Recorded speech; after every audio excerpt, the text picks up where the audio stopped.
3 p.m. I'd like to announce that this meeting is being recorded. And Jonathan, can you call the roll? Director Brent, Here. Aguilar, Here. Bertrand, Here. Clarity, Here. Freeman, Here. Topless. Yes, here. Here. All right. Before we begin, we would like to acknowledge the Chumash people for the traditional custodians of this land. We pay our respects to the Chumash elders, past, present, and future, who call this place Anascoyo, the land that Isla Vista sits upon, their home. We are proud to continue their tradition of coming together and growing as a community. We thank the Chumash community for their stewardship and support, and we look forward to strengthening our ties as we continue our relationship of mutual respect and understanding. With that, we're going to move to the consent agenda. Do any directors have items they'd like to pull? I need a minute. I'm sorry. Okay, Director Bertrand? Pull an item to buy us some time, and because I think it's really Thank you. Jonathan, can you tell the rest of the board about the deal we're getting on this electric bicycle? And Yes. how it'll help our IB Beautiful team? Yes, definitely. Thank you for pulling it. So we bought a year ago, AS Senate gave us a grant to buy a pedicab from this company, and we've been using it for the compost collection for last year. It carries 400 pounds. It's an electric bicycle, easy to charge, really nice, thing to get out of the community. Very effective, and it's very good at displaying who we are. Like, there's a really nice compost collective ad on it that you cannot miss right now. You see it all over town. And so we got an offer to purchase a second one from the same company, or they had extra stock. And so we got $2,000 off the price. So we originally was $9,500. Now this one is $7,500. So we got an offer for that, and we discussed it at the finance committee when we were talking about IB Beautiful. And we did need to make the decision now. So that's why we couldn't wait for it as a future budget item. But the finance committee, we talked about it as part of the IB Beautiful program, and that this could be really helpful and something worth investing in. And so that's why we put it on the consent agenda for today to approve. If you vote yes, I'll send the word and it'll be on its way. So we'll have two then, one for Compost Collective and one for IB Beautiful. And even today we were talking about, like, how could we help move debris during move out? Maybe this could get here by then, and we could be just another force out there helping clean up. I'd like to move approval of the consent agenda. All right, made by Topliff. Is there a second? Second. Seconded by Deschler. Is there any public comment on the consent agenda? Seeing that, we'll bring it to the board, and all those in favor, please say aye. Aye. Any opposed? Any abstentions? Motion passes. All right, now we're going to move to the public comment period. This is the time for any member of the public to speak on any matter that is not on today's agenda. So if you would like to speak on an item not being heard today, please hit the raise hand button on Zoom, and we will call it. Any requests to speak on there? None on Zoom. All right, and I see no one in person. So we're going to close the public comment period and move to the first action item, which is Ivy Youth Project's Family Advocate proposal. All right, and so myself and board president Spencer Brandt and Maya, our community spaces manager, and Sydney, our engagement director, we all met with Lori maybe about a month ago now, sometime in April. And we met to hear this idea that she's been ruminating and of having a family advocate in Isla Vista. So we thought the idea was a very good one and one worth bringing to the board for consideration. And so Lori sent us this proposal very quickly, and we got it for our very next meeting since we met. And so I'm going to turn it over to Lori to give some context and more details about this idea and answer any questions you all might have. We don't have to make a decision about funding this today, but it's more to get your sense and your temperature for the finance committee to consider as part of the budget for next year. But yeah, turn it over to Lori now. Thank you, Lori, for being here. All right. Well, thank you so much for having me and for making my attendance possible over Zoom. Are you hearing me okay? You're great. Great. So I will be brief. As IYP's Family Resource Center has been in operation over 20 years. And over that time, we have learned how important trusting relationships are to family and community success. So thank you for pulling up the proposal. The proposal is for IVYP to hire a family advocate that would be focused, that would have as their portfolio Isla Vista. The advocate would attend all family events at the community center so as to begin developing that relationship with community members, to deepen it, to build trust. The family advocate would work with Mia at developing programming that would be appropriate for families. And additionally, the family advocate would be available to provide a direct link to services that that IVYP provides. And so those things would include things like signing up for CalFresh or Medi-Cal or WIC, unemployment support, vaccine assistance. It would be our diaper bank. It would be a good entree into our various family strengthening classes, which include parenting, grandparenting, a father's class, and a healthy relationships class. So this is really looking to be relationship-based, embedded in the Isla Vista community. We thought that the right amount of time for that was approximately 25 hours a week. That would cover all of the family-based events at the community center, and then ample time, additional time for follow-up, outreach, individual appointments, and all the paperwork associated with all of that. So I'm going to stop talking, and I'm happy to answer any questions that you might have. Excellent. Thank you for that overview, Lori. Any questions from the board on the proposal?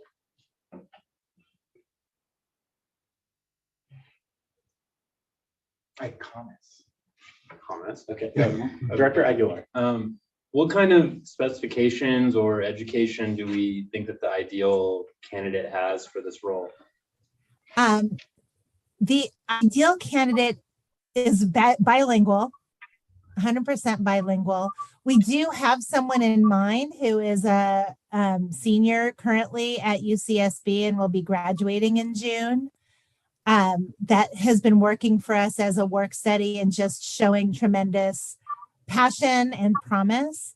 What we find with our family advocates is there needs to be a really deep belief in community work and value of the community. We don't require a BA, although I believe everyone who is employed at the Family Resource Center has a BA at this moment or is in the process of getting one. Perfect, thank you. Director Deschler. So my question has to do with the commitment of this program. Is this a long-term commitment? Is this a yearly, just for this year, in terms of the amount of money for this program?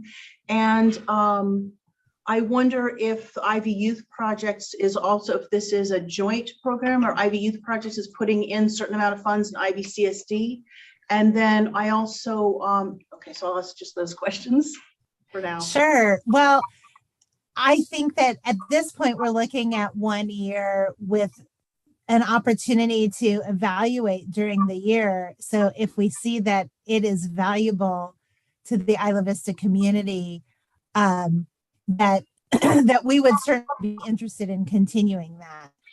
in terms of the, what each side is contributing, we would be hiring a full-time employee, though only, we would expect that only part of that time would be devoted to Isla Vista. I was actually up at the middle of the night.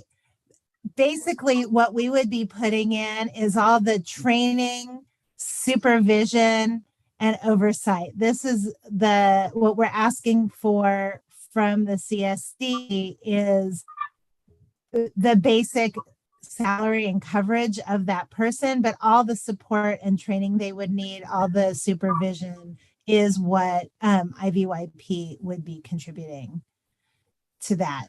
The follow-up question. Mhm.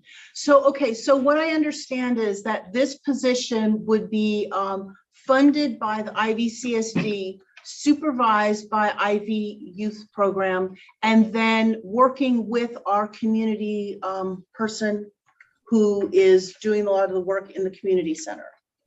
Is that right? She would, I think, be working with Maya, but not like always. But yeah, they'd work together. Got it. Okay, seems a funny model to me, but okay. Funny, not ha-ha. Oh, thanks for the clarification. Maybe I have a quick question. Lori, when you brought this proposal to us and we talked about it, you had a lot of good things to say about why the Ivy Community Center is the right place for a position like this. Can you talk a little bit about that? Sure. Well, one of the things that we noticed, and Mia reached out to speak with us about reaching the families in Isla Vista and the Spanish-speaking community, was that that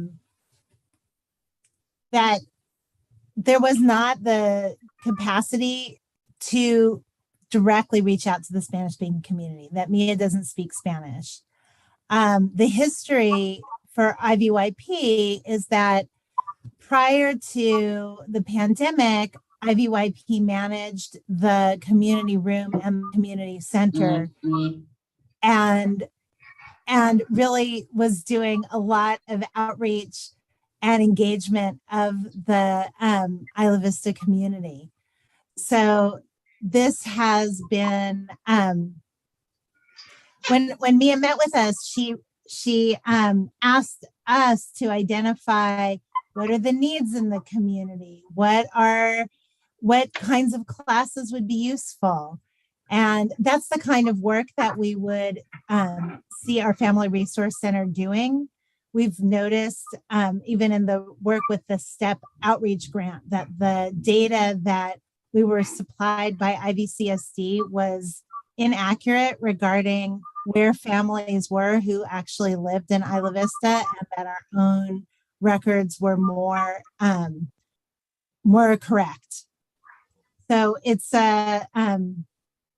we've found that this is our expertise, that relationship-based work, and that we feel that we do it best by taking that on and then partnering with others. I don't know if that answers your question, Spencer.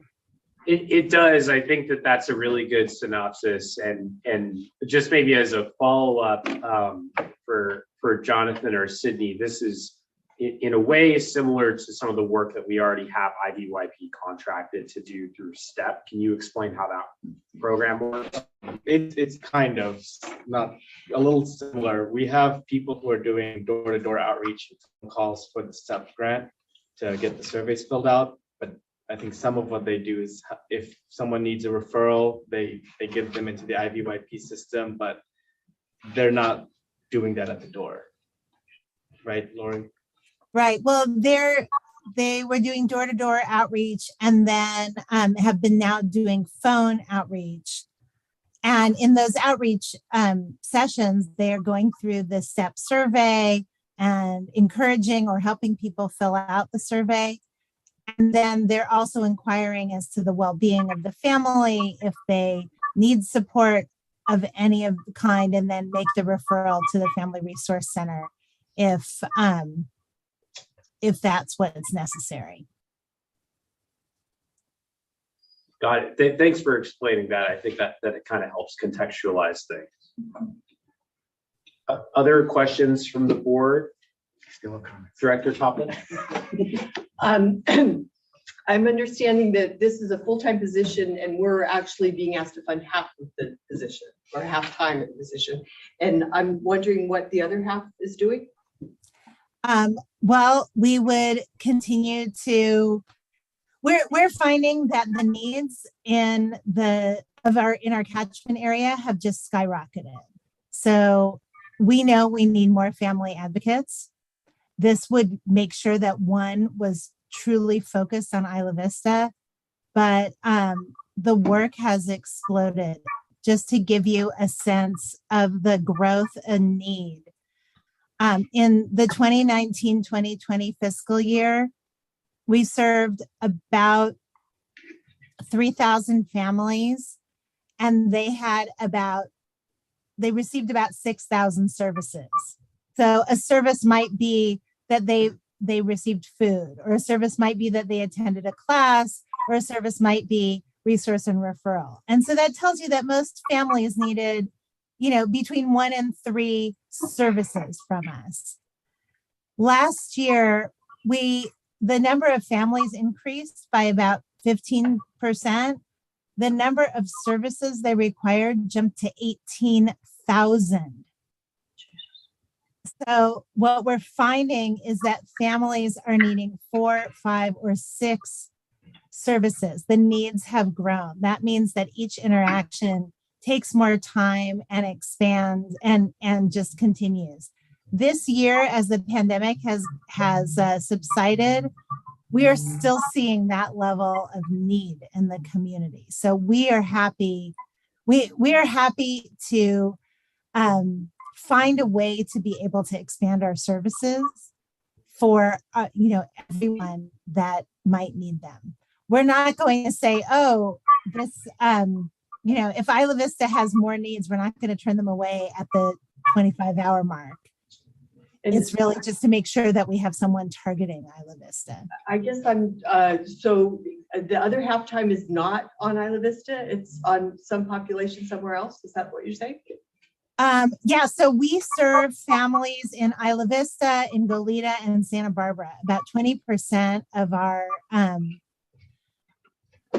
our clients live in Isla Vista proper. Oh.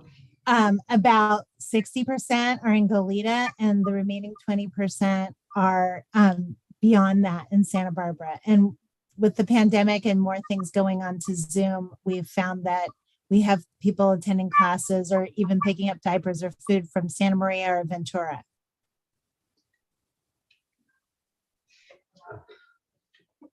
Thank you for that. Director Bertrand. Yes, well, Lori, thank you so much for joining us tonight, and always amazing to hear about everything IVYP is doing in and around our community. One question I have is, so a lot of what's outlined in the proposal is certainly needed. And I'm curious, when I look at a lot of these services, especially the referral programs, I think about the services that IVYP used to operate just upstairs from where we are now.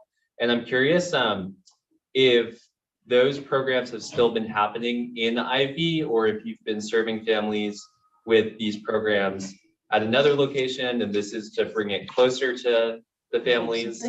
I guess I'm kind of trying to figure out like how we can best support IVYP in bringing these services back, if that's what we're trying to do. So I think the best way to put it is we haven't left any clients behind. So those Isla Vista based families that need services are continuing to get the services. Our Family Resource Center moved to Old Town Goleta, but so much of the work has been done remotely now. So the physical location is less important. What's been lacking is that community involvement, that being embedded in the community. And that was happening in the community service, I'm sorry, in the community room. And then the vision, of course, was for it to grow into the community center. So it's not that we haven't been serving Isla Vista families and that the referrals are going to be new.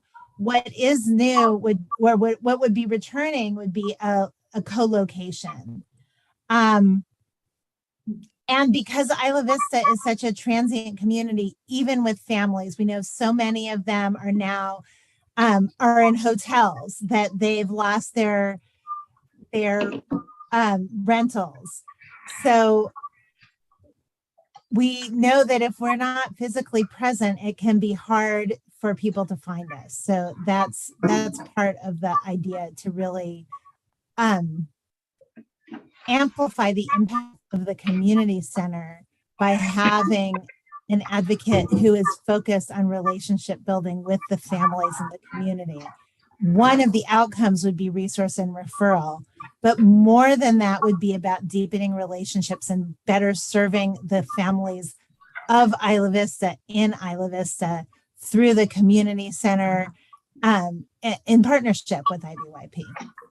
Got it. That's helpful to know. And I guess a simpler way of just putting the question I have was, I'm trying to figure out if this is like a restoration of previous service level or an expansion. And it sounds like maybe it's somewhere in the middle, where we're bringing back some of the co-location and doing more than what was done previously. I would say it's a little of both. Yeah. Got it. Thank you. Any other questions from the board? Director Deschler? Yes, I wanted to ask Lori, is this, given that how the demographics of the people that you serve, is this something that you are considering with other entities in terms of, is this like a new model that you're looking at, that you're going to governing boards and asking for funding for family advocates? So are you going to the city of Goleta, to the county, to serve the people in those areas as well? I'm just wondering if so as a matter of fact, the answer to that is yes. In this past year, we have been using this model with the Goleta School District, where we've had an advocate embedded in the after-school program in 3 of their schools. And that person's job, since it's student-focused, has been to build relationships with students, to use the research around toxic stress and buffering of toxic stress to interact with students and families. Yes, to provide resource and referral, but also to be just a positive presence for the students who were who were in the programs. We found that to be very positive and effective. We have not nailed down what that partnership is going to look like with the school district next year, but and so I can't say exactly what it would be. I'd love to see a second advocate, because I know they'd like us in more schools. So relationship building takes time and presence. We have worked with the city of Goleta. We do receive funds from them, supporting the Family Resource Center, both generally and specifically our diaper bank. They operate slightly differently. At one point, we worked with them on a contract that would involve outreach to the Spanish-speaking community, and that it kind of didn't work the way it was intended, because the person who conceived of that moved on to another. The person who conceived of that at the city moved on to another job, and so the visionary had left the vision. And then subsequently, the city of Goleta has hired a Spanish outreach person who relies on us quite a bit. And it's an interesting idea to consider going to the city of Santa Barbara for this. Thank you for that question, Director Deschler. I'm wondering too, if Jonathan, you, or I'm not sure if Maya's on the call, want to speak a little bit to like how it would work with our operations and what need that's filling for us. Maya's not on the call, but the idea was that this person would be there during all of the like events that we have that are family focused, like the salsa dancing and computer literacy class. And so they'd be there when we are having our events, so that they're making sure to talk to people then, or like invite people to meet me right before, meet me right after. That's like the main nexus, I guess, with us, is that you can think of it as like an addition to our programs. Like we're having the salsa class, we're also having the family advocate there around the same time. I would just also add in that this person would be able to work with families to identify what kinds of things, activities they wanted in the community center. We did just survey our families at Mia's request, and was interesting to see that Zumba, for example, was something that many people wanted. Those that filled that part of the survey out. I don't have the numbers right in front of me, but it was about double the interest of salsa dancing. So that kind of information, I think, is valuable to the CSD and to the operating of the community center. Thank you for that. I think that helps contextualize things. Any other questions from the board for Lori? I know you always have questions. I know, I always have questions, and I'm so hampered today emotionally because I forgot my computer. So I'm using my little, and I can't see very well. Okay, besides that, so I wanted to ask, when you said about the partnership with the Goleta Union School District, are Isla Vista students, do they participate in those programs? Yes. Okay, cool. Thank you. Well, seeing no other questions, I'll bring it back to the board for any discussion. I'm going to go with Director Bertrand and then Director Freeman. Sure, thank you. Well, I'm very interested in the intent of this and how we figure out a way to better serve families, the principal interest of our community center. I think we should bring this to the Finance Committee to see how it fits in with the overall community programs part of our budget. I know we've had a lot of good discussions there so far, and we can see how this fits in with what we've proposed up to this point, and how we may want to make some changes to accomplish some or all of what's in this proposal. But just for us to be able to do some due diligence there and see how it fits with our total program. Thank you for that, Director Bertrand. Director Freeman.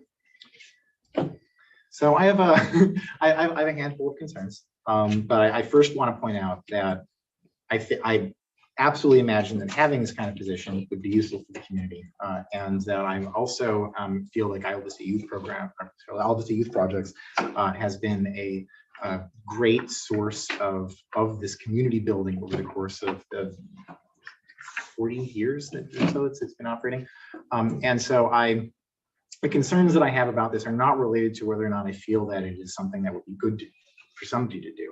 I will start with the broken record concern I have, just to get it out of the way, which is the idea that there are things that I think are valuable for the community that are not necessarily things that I think are in the Isla Vista Community Services wheelhouse. And one of those is kind of core social services and working with families and things like that. I would love to see more of those things happen, but as far as I understand, are currently, that's something that the county is supposed to be doing in the area, so we should kind of be poking at that. But I think more interesting concerns that I have is the model that has come up here, where we would be paying Isla Vista Youth Projects in order to have somebody who's working for Isla Vista Youth Projects. It's something we've actually done before, and then we decided to undo that and bring that person in-house.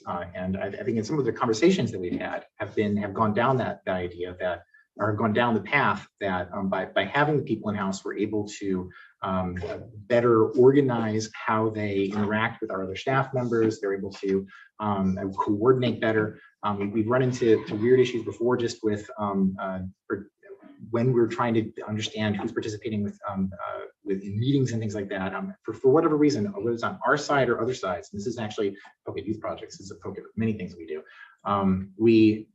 Our people are here and are able to provide all the input that is needed in order to understand where we're going with the service. And so I would want, if we were to do something like this, I would want to see, is there some way that we could organize this where we do this more in-house and then we bring in youth projects in order to provide that training, particularly if we are directly funding that person, as opposed to just if we're providing the funding for the person and they're providing already the training anyway, it seems weird to me that then that they would be the person who they would be reporting to and managing in their hierarchy if we're the ones providing the salary. I also, though, and this is actually my deepest concern, is I don't think this is the time to do this. I think if we're going to do this, I would like to wait another 2 years to do this. And the reason why is because I look at the things that we have on deck to accomplish. And then I look at the amount of funding that we have available. And I'm very concerned about hiring people that we're going to be essentially trying to either fire later because we realize that one of the powers that we were brought in to construct, such as maybe the parking permit program, ends up being very expensive. And we're like, well, maybe we can't do this because we kind of stretched our boundaries on what we could do with helping families in the area. And I appreciate families, maybe something that we consider very important, but our powers were aligned with providing parking and policing and these various things.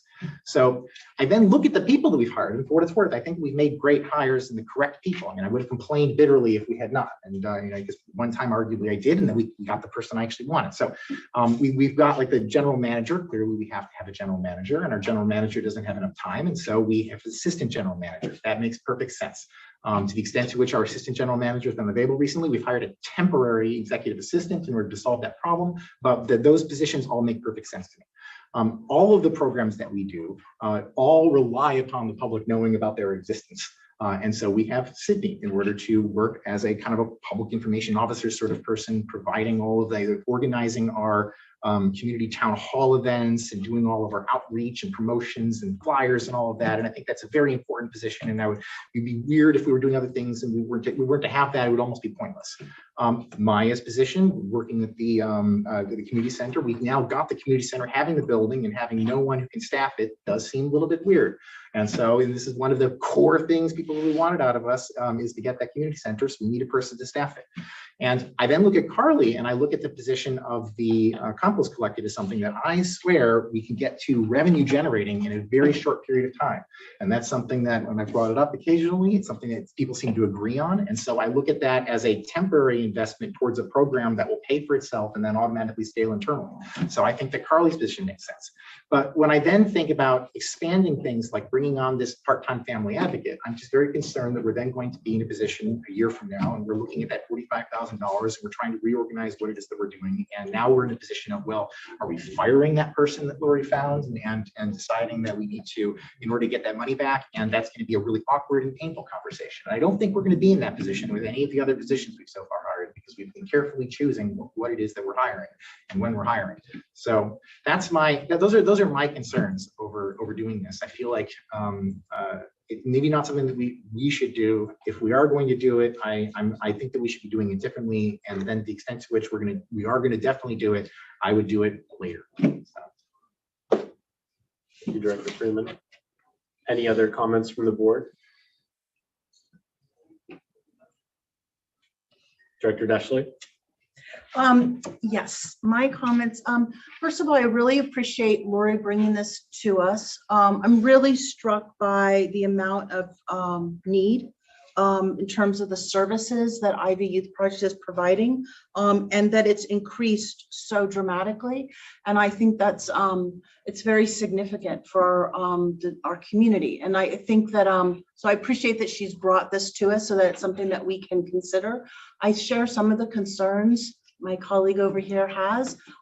It is a funny model, and I worry about hiring someone for 1 year, and then that puts us in a path that we're going to be hiring someone for the long term, because I don't see the need going away. And so I guess I'm just appreciative of bringing this forward, and I think it's worth talking to the Finance Committee and also looking at maybe other models or other structures that we could provide the needs, but maybe a slightly altered proposal. Thank you, Director Gutschler. Any other comments from the board? Director Freeman? I would, on that note, I would say that I could easily see there existing other models that I would be much more amenable to because my concerns feel concrete to me. They're not like, I mean, I'm not saying that I don't think that they'd be helpful. So. Any other comments from the board? Well, I want to thank you, Lori, for bringing this proposal to us. I think the statistics really speak for themselves in terms of how necessary this is. To see a doubling in the services that are required of Isla Vista families in just a year's time is really astonishing. And the fact that your staff and you've been so dedicated to help connect our residents with those services is so crucial. It's such an important service. And I guess when I think about this, while those services are incredibly valuable, we of course on the board have to think about what need does it fill for our operations. And when I look at the proposal, the need that I see it being filled is twofold. The first is that we would have someone that is embedded in our staff that can communicate effectively with Isla Vista families that are utilizing community center services, that has that bilingual background. And the second is that it's someone who can be dedicated towards building those relationships to try and increase the utilization of our community center programming, but also I think, as it mentions in the proposal, just create a virtuous cycle of improving, both identifying new gaps that may emerge. And so I see that those being the needs that I see, I do wonder too, given some of the feedback, if there's a different way for us to sort of structure this. And I like Director Bertrand's idea of bringing it to the Finance Committee for us to talk a little bit more about it and work with you, Lori, to try and see if we can rework things a little bit to meet the needs in a more streamlined way for our district. So those are my thoughts. Lori, I also want to give you an opportunity. If there's anything that you've heard that you want to speak to or respond to, feel free to do so. Thank you. Yeah, I agree. It is kind of a weird model. So, I wanted to just acknowledge that. And I do think that there are other models. There's, we could look at a grant and an MOU, and the grant may or may not be for that amount. A grantor can decide what amount they can afford, and then we figure out what the scope of work is, and that puts that sort of squarely in our responsibility. When we initially talked, fee for service was what I was suggested to propose. What was suggested to me to propose, but I'm most certainly open to looking at other models that don't feel so much like IVCSD is on the hook, and that maybe would be a bridge from where, what's needed now to what might be needed in the future. We're going to be a partner for families in Isla Vista, no matter what. So I think we could probably find something that is mutually agreeable. Great, thank you for sharing that. We really appreciate your commitment to Isla Vista and working with a population that, let's face it, I think we on our board know that this is the most underserved population in Isla Vista. While many college-age residents do get many services from university, whether it's UC or from Santa Barbara City College, Isla Vista families are the ones that are left out without those support systems in the same way. And so I think there's definitely, I'm hearing support from the board in terms of helping to augment those services, and we can work with you to try and figure out what that looks like. Director Bertrand. Yes, and one thing I'd add too is, like, in our Finance Committee discussion on community center items last time, One thing that we did discuss is that we need to do more on the children's side. Like, for example, the family literacy program used to be very successful in this room a few nights a week with the Community Affairs Board, CAB at UCSB. And that's something that hasn't been up and running in a long time. And there were a lot of kids who were served week after week through a program like that. And that's just one example. So in addition to this, as this reminds us, like there still are a lot of ways that in this budget cycle, we are going to have to figure out how to increase the actual programs for kids, in addition to any family case management referral type work. So I think this comes at a good time to help us start thinking about how we really ramp up services for kids and families as we enter this first full year of community center operation. And then on top of that, see how we might be able to work in some of the elements of this model. Any other comments from the board?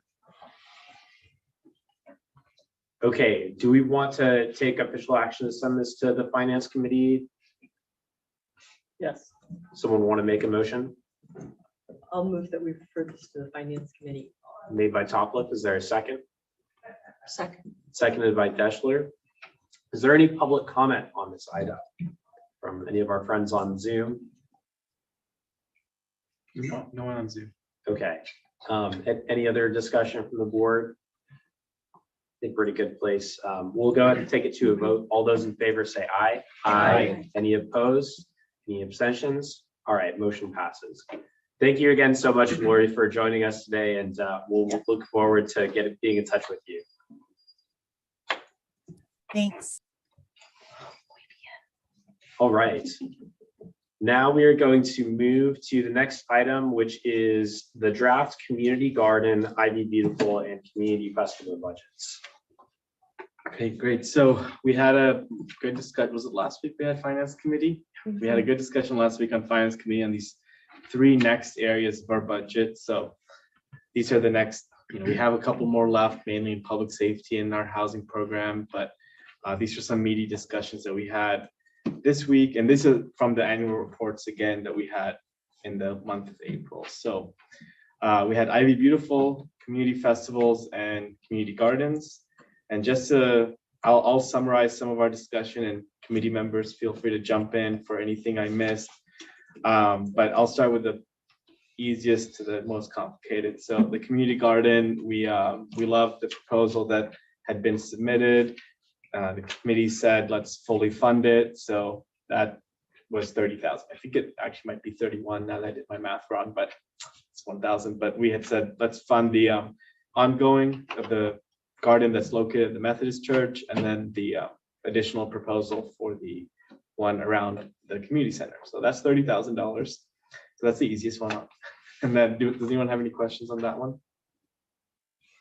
All right. Katie is here too, if anyone had any additional questions for her, but thank you for joining, Katie.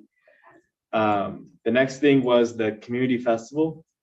So the discussion was a little more complex, but essentially what was landed on was to keep the district's contribution at $55,000. We have a chat. Oh, Katie says she's happy to be here. Keep the district's contribution at $55,000, which is what we had budgeted this year.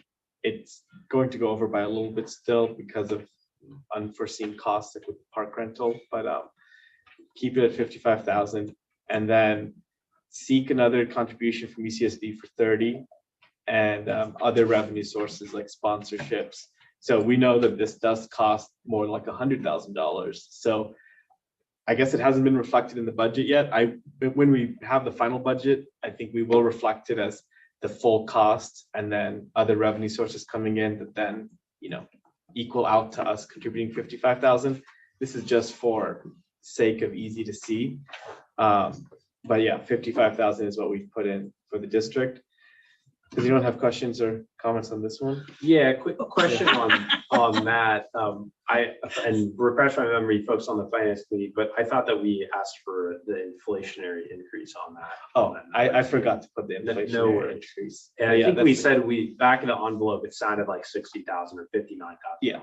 Yeah, that's my mistake. So I actually do have that in my notes right there. Got it. Yes. And finance committee, any other comments, Director Bertrand? Thank you. And on community festival, I think we also spoke about adding money for Halloween to that part of the budget, because in the past, it was from our special projects part. That's so weird. I'm sorry. I have it right here. I don't know why this didn't get in. This would have been 70,000 then plus the inflation. So my bad. Yeah, and then one other thing we 10,000 for discussed. Halloween, and then 60,000 for Deltopia. Yeah. Just to clarify. Yeah, and then in our high level discussion on the Deltopia side, we spoke about how our spending next year might look a lot different as far as, do we have one event, do we have spread out events, are we investing in other services? But we thought it was important just for the general Deltopia planning to have that number to keep our investment, and we'll see how we can best put that to work in our planning for the next year. Thank you. Anything else you want to add, Director Topliff? No, thank you. Okay. Questions? I think we've got two over here, Director Freeman and then Director Bechley. So I'd also listened to the, according to the meeting of the finance committee, and there's something I'm not really understanding based upon, I mean, and when you were just explaining it again here. So there's our allocation, and then there's this UCSB allocation. And it sounded like in the discussion of finance committee that was our money that UCSB had that we were just getting from them. Like it Yeah, the wasn't- UCSB contribution. Okay. Yeah, like the 200,000. Okay, all right, I think of that as our money, so that's why I was just like. So I guess I'm confused, so you're saying that and the just to budget clarify. then here is only the part of the, shouldn't that be, like, if our budget should include the total cost, not the. Yeah, that's what I said. I will put in the final total cost. I was just putting this number in for us to reference what the UUT contribution essentially is. But if that's okay, I will then put in, okay, 140,000, for example, or whatever the full cost plus the different revenue amounts that should come in. Does that make sense? Like right here, I get what you're gonna do, but I don't understand why Why? you're doing that, because in my Does- mind, it's like, that's money we're spending, whether it's from that bucket to that bucket to Right. that bucket, why are we like line iteming it in this way? So does the discrepancy come from the fact that when this was a line item last year, the contribution from UCSB was not requested, was not set in stone, and was not a part of the UUT ask. It was not a part of the 200,000. yeah, and it wasn't in our budget. Yeah, It wasn't in our budget, so it was not reflected on the budget. Now that we know that the ask will be a part of the 200,000, it would be included in the budget. Yes, and I see what you're saying. I just did it because I thought it might be easier to see the change from what we contributed before. Like we had 55,000 in our budget before. Now we'd have 70. That was my mistake for keeping it 55. But yeah, there is a full cost to this, which we saw was for the festival 89,000 potentially, and plus 2,000 for the park rental and 2,000 for 4,000 for advertising. So it did grow past that. But those were the elements that we had gotten funded in other ways, like with the UCSB contribution. So I had just put this in. I could revise this. I can totally change how we did this. That's how we did in the finance committee. And that's how I brought it here. But if you guys want to see it with all the costs plus the revenue numbers, we can bring it back like that. I mean, I get what they are saying. I don't need you to be like, before I can think about it, I need you to do it. Yeah. But I feel like when we're either having the documents or we're presenting this, that it should be the amount that would actually be in the budget as opposed to just like some fraction of the amount that would be. Yeah, no, I think that's accurate, that it should be like that, and it will be like that in our full budget. Yes. I guess this is like, do we want to spend 70,000 from our tax on this? That's what this, I guess, is coming up to say. I still think of it as that we got all this Kind of. money. Like, maybe it's that I want them to think that they're going to take the money back. But it's Well, Yeah. and also to clarify, the funding request is from the fund balance that has accumulated Yeah. of the 200,000, otherwise known as the 1.4 million. Yeah, so the funding request for this year, like 21, 22 came out of the backlog, and then next year's would most likely come out of the backlog as well. And then also, just to be clear, there was an additional ask that we had thought would roll forward because it had been, promised to us during the COVID years. Sunfest one. Yes. Right, and that Yeah. did not come across. And that would not have been though from the 200,000. No, Right. so that's, Right. those are two separate buckets, but we Yeah. had hoped we'd have that additional funding in the year that we just experienced, and we Right. did not. Exactly. So that was kind of, I think I had put this in a note to the board in like late March or something, but that's where we had to kind of backtrack our plan. It's like we had originally submitted the request under what Carrie had described with the Sunfest money, and we had done that in like February, March, and then we didn't get that approved. So then we said, okay, well, we'll still want to get funding somehow for this, and we sent in for 30,000. All right. Other questions on this item?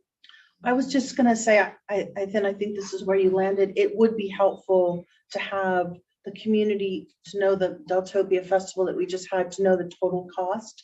And then to see it reflected here. I understand that it's 70,000 out of this budget, but it would be helpful to have either an asterisk that say the total cost is this Yeah. much. I think Okay. that would be helpful. Okay, yeah, I'll fix this. We'll do this again, and I'll fix it. And then my other question is, how did you determine 10,000 for Halloween and 60,000 for Deltopia? That's what we did this year. Oh, that was the cost for this year. Okay, got it.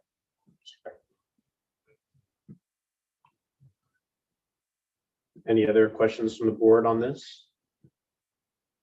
All right, then we'll move on to the next one. Okay, so this is definitely one, if brand new information. If you saw the finance committee, you saw the long discussion, and it is one model. Definitely, if this is not the board's wish, we can definitely come up with a different idea, but here's where we landed. And let me bring up the more detailed one. Yes, actually, I'll just stick with this one. So Ivy Beautiful, the way we have been doing it as a contract with United Way. In the current year, it was right here, as you can see, $122,000 for this fiscal year. That was for a part-time person to coordinate the program, 4 crew members, their labor burden, equipment, and administration on their end. So that's $122,000 for, again, a part-time program manager, 4 crew getting paid $17 an hour. So we looked at it from a different way. We said, okay, if we had a full-time program manager plus the same amount of hours of crew, we decided we want to budget for hours, not necessarily for crew positions. That's a difference that you can see here. So we said 4,000 service hours of crew. And then we said, but this is like the model of putting us in-house. So we said we put 2,000 for marketing, which had never been dedicated yet. And then we put 10,000 for equipment, bumping it up. And then we don't think we can get the work experience piece of this going right away. Like if we were to go with this model and move forward on July 1st and start the program in this other way, we wouldn't have the capacity to start hiring people experiencing homelessness immediately. It's something we could ramp up to do. And we have spoken to some nonprofit service providers like Good Samaritan who could be interested in helping with work experience. So down the line, we could add that on with workers in our program who are doing it as part of a work experience. And we could help pay for Good Samaritan's time in doing that training and extra support. So we budgeted for that. And then we had put a budget for C-Click-Fix, $7,800 per year. So that puts the program cost at $180,000. It keeps a pretty similar number of crew hours. The big difference is the additional for equipment and taking the program manager and making them a full-time position, whereas right now they're a part-time position. And the costs that are associated with that, like healthcare and retirement, they all come on. So it's doubling the hours for management and then adding the in-house costs that we have for them, adding a lot more, tripling the equipment budget. That's not including the bike there, and then having the work experience advising from a nonprofit sometime in the fiscal year. So that's the model. If this is what we want to look at, we can discuss this one. If you all have different ideas, we definitely are open to discuss them too. But we made sure to turn this around fast because last meeting, it was only at the last meeting where we had a lot of urgency. We want to keep this program moving forward. This is one way to do it. We did not yet explore like the model of contracting with another nonprofit like we're doing with United Way. So we didn't explore that. If you did want us to, we could and look at it differently. But one last thing I'll say is we picked the full-time salary level because we really don't think it'd be easy to find someone to run this at a part who's going to want to work part-time. It just will be fairly hard.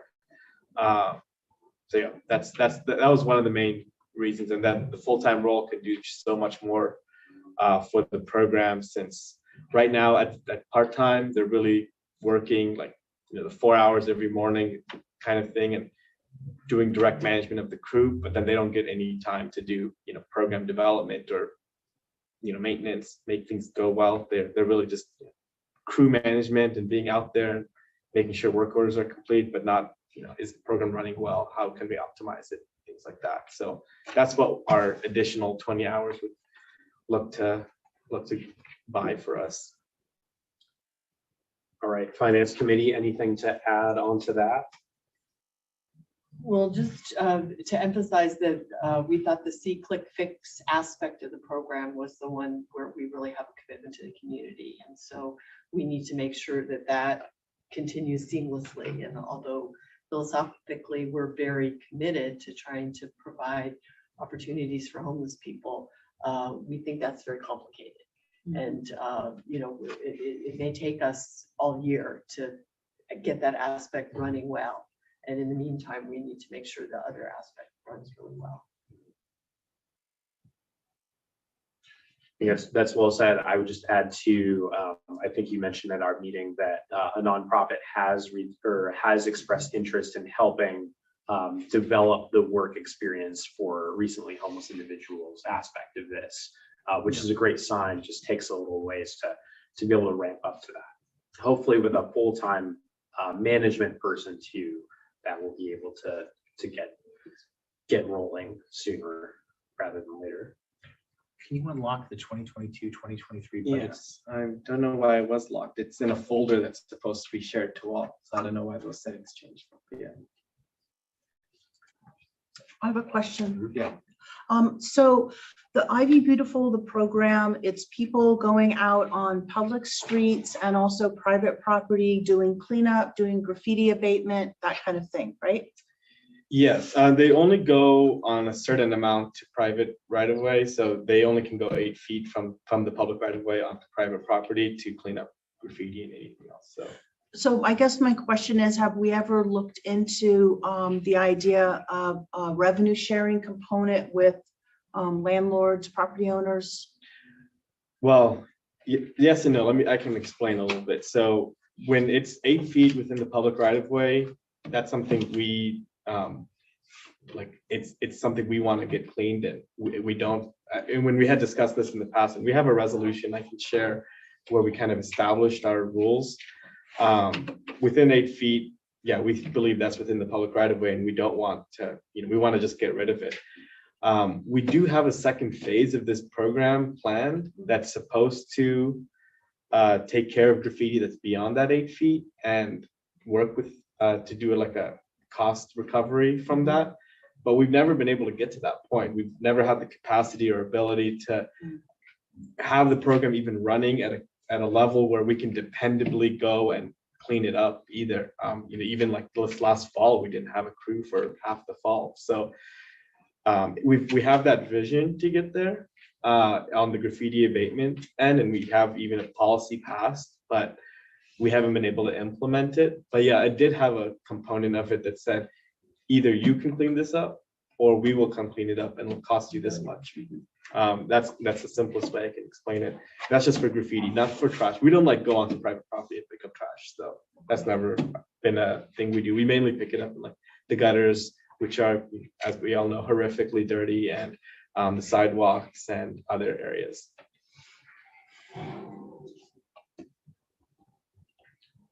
Any other questions from the board? I have another question. So for other areas of the community, isn't the case that the sanitary district contracts for street sweeping? But they can't because of the cars. No, but isn't that the case that the sanitary districts provide the street sweeping in other areas of the community?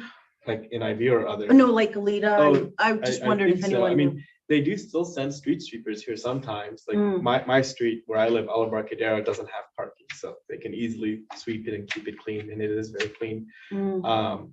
They do also give money to the Ivy Rec and Park District for Adopt a Block program, but that Mhm. was not operating for 2 years. Yeah, that's what I was getting at. I was just trying to see if there's other partners that would, that could help support this program. And that's why I was thinking of like the Glida West, yeah. Glida Yeah. West Sanitary. So, okay, that's it. Okay. Yeah, we had asked them 4 years ago or 3 years ago if they'd be interested, and they said no. Interesting. I didn't know that. We can ask again. I don't know. Yeah, there's change in leadership.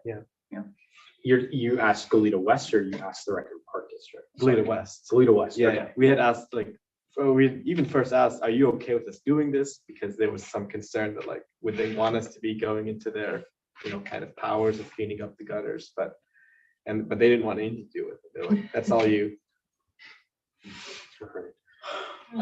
I'll go to Director Bertrand and then Director Freeman. I was actually going to bring up the Adopt a Block collaboration. Yeah. I think was implied with your comments. Yeah, so yeah. I'll leave it there. Director Freeman? I continue to believe that we should try to set up some kind of group. The co-board meetings, there's a term I've used. Joint board meeting. Was it? Joint board. Joint board meetings. I continue to think we should set up a joint board meeting with the Recreation and Parks District or the park practice.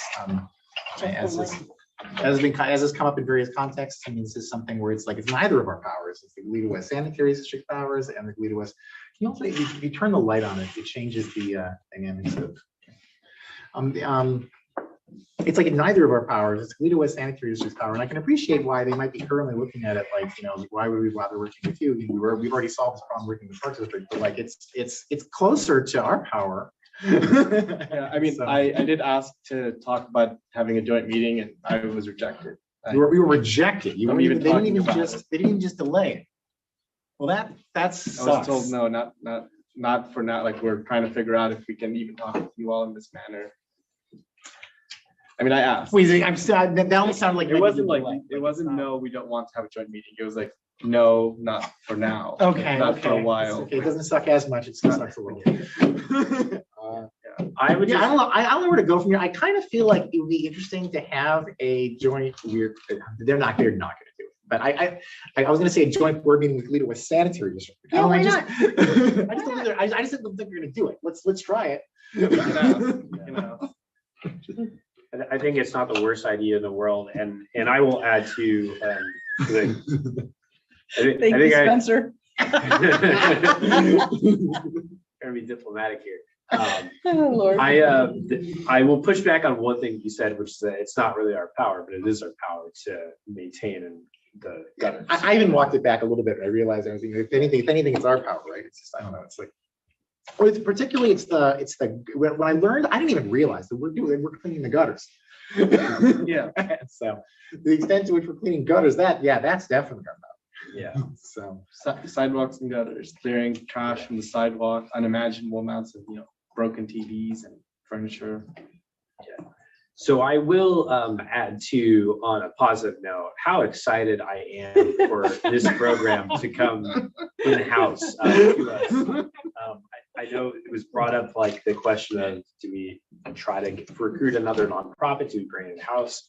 Well, I think frankly, we're the victim of our own success here, because everything that we have brought in-house recently, where we have gotten these amazing team members to implement the services directly, has just been faring so well. So that, I think, answered the question for us really well.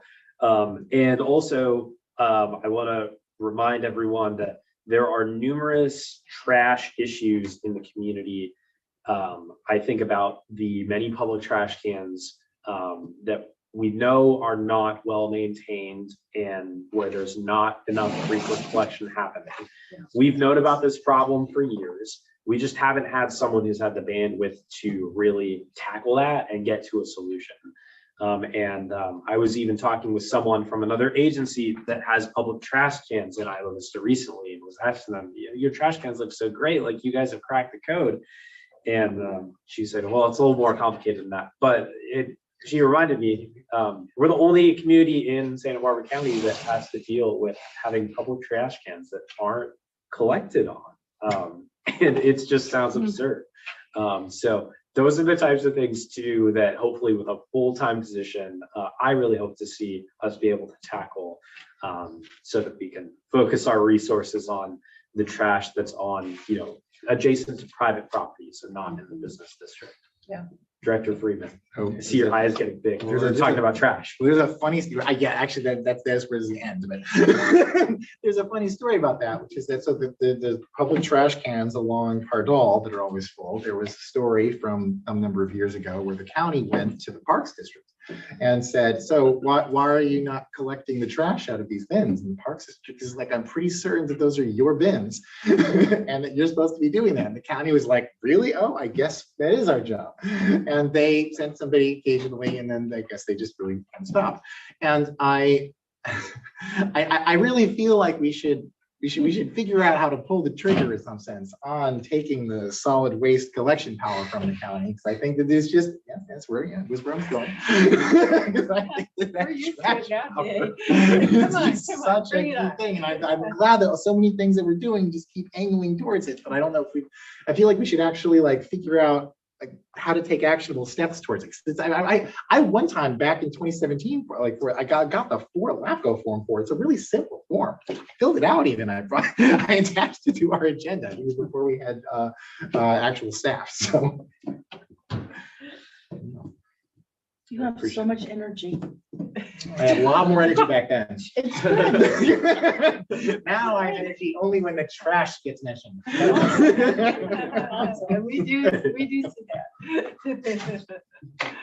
Okay, any other questions on the budget?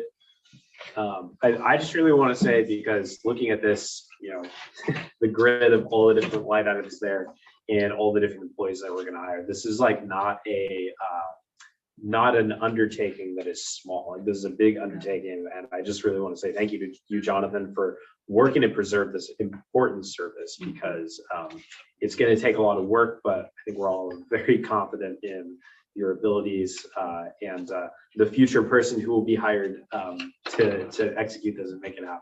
Yeah, and on that note, I did want to say, if this is like the direction we like to go, I do want to start hiring for this now. Like, if we ended up not budgeting for it, cancel the process, but this is a prime hire time. So I could bring a job to approve next meeting. Not gonna start hiring tomorrow, but it would be good to start like by the end of May. So if this is where we want to go, then we'll get the program manager out, and then they'll hire the crew, in July and August and all that.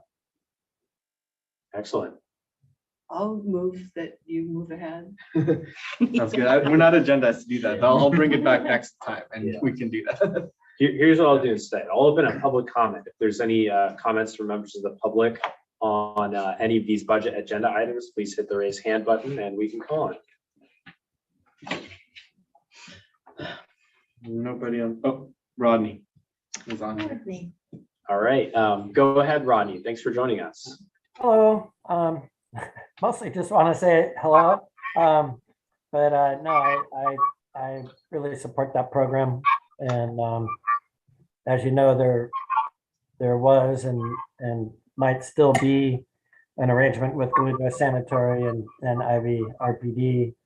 And I don't know if the arrangement is still the same as it was, but it does feel like you're pulling a lot of the work out of the hands of IVRPD. I know that they're not going to be doing their big volunteer program anymore. They're going to be doing pretty much scheduled by reservation cleanups in the community. So a little bit different the way they're doing it, but it might be worth going back to Toledo Sanitary and seeing if they'll put some of that money towards your program.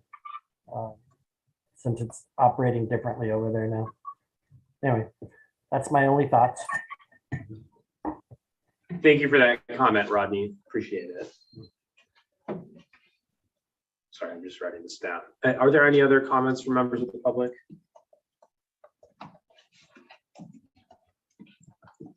All right, I'm not seeing any, so we'll bring it back to the board.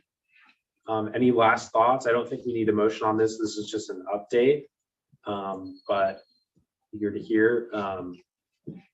Seeing nothing, I think we'll close this item and we're going to move to item 4.3, which is the Isla Vista Community Mobility Plan update. Awesome. So we have, this is going to be one of two updates. We're going to have another one in June, but it's going to be totally different. But so I wanted to give you all an update on what's going on with the community mobility plan. I attached a report to this. That's the report we submit to the state. So it's extremely detailed, and we're not going to go over it because it's extremely detailed. But I'm going to just give you an overview of like where we are at now, what's coming next to the board, and Cindy can give you kind of an overview of where we've been in the community. We kind of talked about it last meeting, but we'll give it more of a spotlight now because we really were everywhere in the month of April getting the word out. So the STEP program, where we were last time we reported on this was in November. And in November, we had plans for a town hall that was at the end of November. We had that town hall. It was a great success. I think we had 60 to 70 people there, huge attendance. Robust participation from the people who attended, like lots of people talked and brought up ideas and engaged with us beyond what we originally even thought was going to be possible that night. It was a huge success. Sydney did a lot of work on getting the word out and making that a publicized event. At the same time, back in November, we also hired KTUA as our consultant to do the planning process for us. And so that we hadn't, I think last time we did the update, they hadn't really started much work yet. They had come to the board and say, hey, we're getting approved. Since then, we've done a couple different things. The biggest thing we've done, like the most time intensive and work intensive thing that we've done is we compiled the community mobility survey, titled Let's Go Isla Vista Survey, I think. And we got that out to the community. It released at the end of February, but that took a little more time than we had originally planned. It took 2 to 3 months of work. It was also over the holidays, so that delayed things a lot. But we got that done, about a month behind schedule, but we got it done well. And so we got that community plan survey out.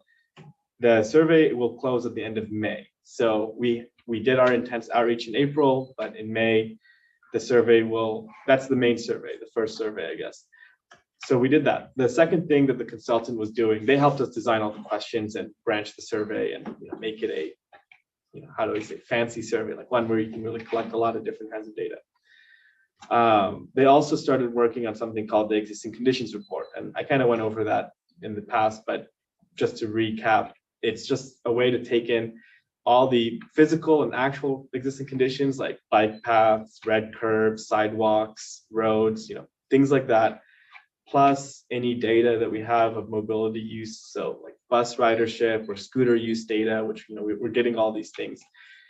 And then looking at other policy documents, like IVCSD did their circulation plan, the Galita has a bike plan, all these different things that kind of relate to Isla Vista and connect us to other places, or counties, active transportation. We want to look at all these like existing policy documents and incorporate them. So in June, what you'll be getting to the board, like this, I don't want to call it a midpoint, but it's maybe a 1/3, maybe a 40% point of this grant, is we'll be hearing from the consultant for them to present the draft existing conditions and community needs assessment reports. So both of those will incorporate, all of the survey, the outreach, the hard data.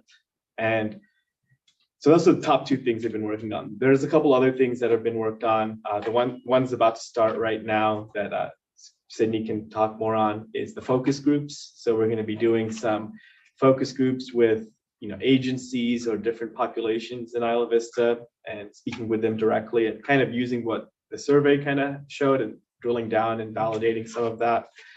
And then So yeah, that's the next thing. And then we're on a small way, we're just starting the work now and we'll get bigger later. We have things like demonstration projects that are being worked on to kind of test out some ideas in the fall. So that's where we're at now in the STEP grant. I could say that it's going really well. We are a little bit behind our established schedule, but our established schedule also had a year gap or a year cushion from when the grant work is supposed to be complete. So we said we'll be done in 2023. We're supposed to be done in 2024. So just a 2 or 3 month delay is totally within our realm. And like, you know, things like the demonstration projects I think I even told you in November, they're going to happen in April. They did not happen in April. We kind of moved some things around to the fall when we would have better time to plan and make it happen. You know, kind of focus, like let's do the survey in April, demonstration projects later in the fall.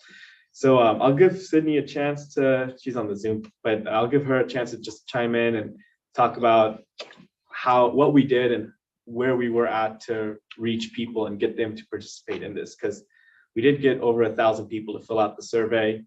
And that's just the Survey Monkey version. There were many other versions of mini versions of the survey that were created for quick answers. So Sydney, do you want to talk a little bit about the community engagement end of this? Because I did say this before, community engagement is one of the big parts of this grant. It's why the state, I think why they gave us the grant, one of the reasons, because we had such a strong focus on it, and it is half the budget. So it's all about, this grant is about community engagement and building our capacity as a district in that realm. So Sydney, do you want to talk a little bit about that? Yeah, absolutely. Hi, everyone. Yeah, so our formal outreach for the mobility plan survey has wrapped up. But as Jonathan mentioned, the survey will remain open. Sorry, there's like a weird echo. So I'm hearing myself. It's always uncomfortable. As of April 30th, we had 1,024 survey responses. That's 935 in English, 30 in Spanish, and 59 in Mandarin. But the survey will stay open at the end of May for a workshop, which our Isla Vista Mobility Plan workshop is slated for May 25th from 6 to 7:30. And the workshop will consist of a brief presentation, and then we'll break out into 5 stations with different focus areas to do a deeper dive into the data that we received. We'll kind of have, big maps laid out, some photo boards as part of the activities. And then people will have already signed up for a sidewalk walk. And we'll wrap up by going out in groups different routes to see where there are missing or incomplete sidewalks. And of course, there'll be free food provided, free dinner, as well as raffle prizes. We just got a bike donated to us, so we'll be raffling that, a North Face backpack, a hydro flask, and a skateboard. We learned through the outreach that incentives were really, really key. So we were providing $5 gift cards for people that were taking the survey out in the community at our different tabling events, and that was really successful. So that we're looking forward to that, and I'll be reaching out to you all in terms of some different facilitation or note-taking and any volunteer stuff that you want to support.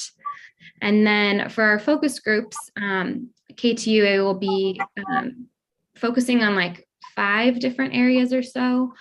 So agencies serving families in IV, agencies focused on transportation, public safety agencies, educators, business owners and staff working in IV, and property owners and management companies. So that's coming up. So we've been working with them on kind of what that list consists of and the questions that we'll be asking of them. I believe the majority will be over Zoom, is my understanding, but they will be facilitating those, and we'll just help kind of coordinate the different groups. What else? Yeah, I mean, we did just submit our most recent CARB report, and when I was doing the numbers, just with my time for the 5-week period, I think it was like 150 outreach hours, but that's not including what our interns and our coordinator also provided. So just to give you kind of an idea of how much outreach was done, it was a lot. We were at, whatever event there was an IV. We were there. Lots of really great feedback, and we were tabling, at UCSB every week, at the co-op every week. And then we would have more kind of direct conversations with, I think I shared this at the last board meeting, but Friendship Manor, Pescadero Loft, St. George Youth Center, Teen Leadership Group, different groups like that. So yeah, I think that covers it. But if anyone has any questions, I'm happy to answer those. Yeah, but that's pretty much where we're at. A lot has been done, and yeah, we'd love to see you all at the town hall in end of May. Excellent. Thank you for that update. Any questions from the board? Director Duffley. I was going to ask, I was just having listened to Ivy Youth Project talk about kind of the gap between communicating, reaching people of who speak Spanish. I was just wondering if maybe you could talk a little bit about how you are reaching that population that doesn't speak maybe English as a first language. Yeah, so we directly partnered with IVYP to hire 3 what we were calling community outreach ambassadors, who were specifically focused on reaching Spanish-speaking families in Isla Vista, or residents in Isla Vista. We gave them lists of areas to focus on, and then they were also doing some direct outreach as well, making phone calls. We learned a lot through that process. Not as many surveys were completed. Like I said, I think it was 30 total. So we're going to have to kind of switch gears over the next couple of months and kind of look at other community engagement strategies, because a survey at that length, it was also very, very, very long. And a lot of what the COAs were doing were doing these surveys with people, whether it was in person or over the phone. And so something to just be mindful of, but we're going to do a pretty hard push to try to get people to the workshop at the end of the month. And then we're also slated to host an Open Streets event in IV in October. So there's other ways to keep up that engagement, but that was one of the tools that we relied on, was our community outreach ambassadors. And we'll have Spanish translation at the workshop? Oh yeah, everything we've been doing has been having full language access. So do you want to talk about that, Sydney? It's a big part of this. Yeah, so all of our materials have been available in Spanish and Mandarin, and then we will have Spanish, Mandarin, and ASL interpretation at the event on May 25th. And I think closed captioning too for people on Zoom. Yeah, this event won't be a hybrid event. It'll just be in person. In the past, we have done closed captioning for when Zoom was provided. We have made these really inclusive, and that was one of the goals of the grant originally. That's awesome. I'd like to highlight one thing that you mentioned, Sydney, that I think is really incredible, which is the level of engagement from our Mandarin speaking community. And I think this probably is the first project that we've worked on that I can remember where we made an intentional effort to engage with Mandarin speakers by having the materials translated and having the survey fully translated. And I just think that that's really cool to see the success that's happened, because I think a lot of times it's a community that isn't always at the forefront of our minds. And I'm really glad to see the level of engagement there. Yeah. Really, so much about this project is, I really think, creating the roadmap for what a really good outreach effort looks like in Isla Vista, whether we're doing it about transportation or anything else under the sun, which I think is incredible. And just big thanks to the mobility outreach coordinator and the interns who I know have been doing just a fabulous job engaging with folks. I got to join them in the arbor recently on UCSB's campus, and it made me proud because they hustle to get you engaged, which is exactly the spirit that I think created the district, hustling in the arbor to get you So true. So big thank you to them. Thank you.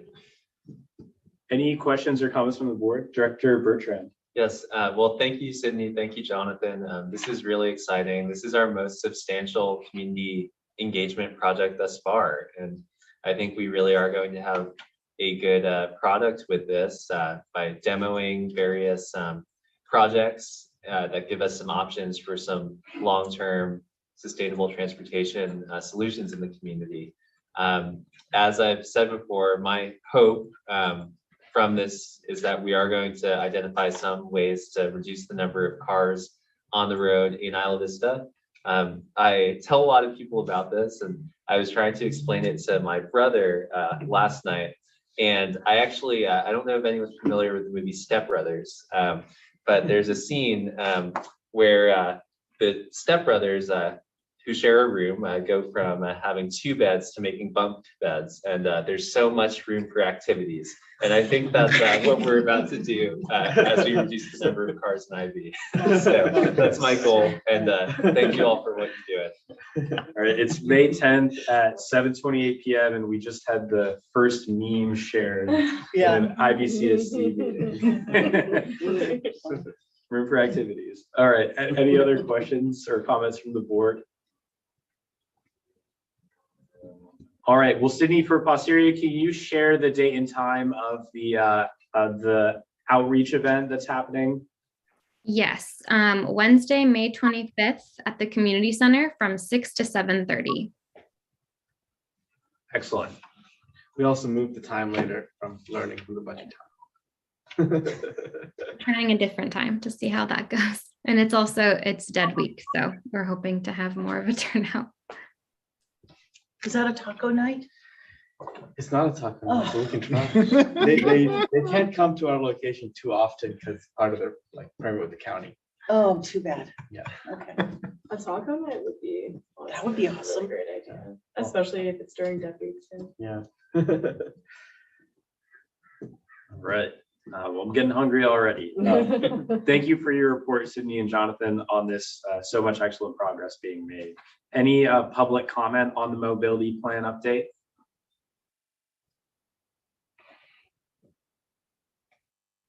Seems like I'm not seeing any, so we will close this item and we will move to item 4.4, the IVCSD board goals update. All right. So this has been hard to do, but I think I feel better about it today since I completed the first draft. In the drive, there is, and I think the sharing settings were maybe a little broken here, but there is 2 documents. There's one that's the clean version and one that's the compare version, where it has all the red line. I don't experience the red line on that. You don't experience the red line? Does anyone experience the red line? I didn't see it either. That's so weird because I tested this out twice. I'm so sorry. That shouldn't. The Google Drive settings for user internal and non-internal have been off. All right, it's working now. Okay. I had to make it so that you guys could be editors too. Please don't edit. I mean, to verify, this just looks like you just deleted the old one and put in the new one. And some The red line just is just. for all crossed some, off. just for some. Not for all. Really? If you go into, well, some of them are like that. Most of them are, because a lot of them was a lot Okay, of I things found moved one that's around. not like that, okay. A lot of things moved around. So I'll go over these and I'm gonna just go over what I put in for now. I'm not gonna read each one word for word. I definitely not, but let me know where these are at. It's definitely not the final copy today. And now that I didn't realize the red line didn't work, so we can now look at it. You can look at the red line separately and give me your feedback one-on-one later, and then we can have a final draft later. But I just want to get this out there so we can start getting feedback and ideas. So the first board goal kept it focused on the community center instead of reopening, establishing regular programming. We're getting in a good stride right now. And we can, a year from now, be very strong at having consistent things that people can expect on and well attended. So some of the things that were, the activities attached to that, continue strengthening our relationship, making sure the reservations and the system is balanced. Because right now we've had just a let's get started system, but now let's make sure that this is a system that's equitable and everyone has access. And then we had talked in our budget to have someone who's going to provide childcare services. So that's something we added in here. reopening the Survivor Resource Center, which is actually happening now a little faster than we anticipated, but we still want to, we had talked about with Stessa on doing a bigger effort to make that space used than before. So making that a goal, and then also our upstairs area, which we have not yet, we had taken on the lease for right before the pandemic started, and we never got to utilize. So I think it's a great opportunity for us to see what could be possible and what kinds of services we could provide that way.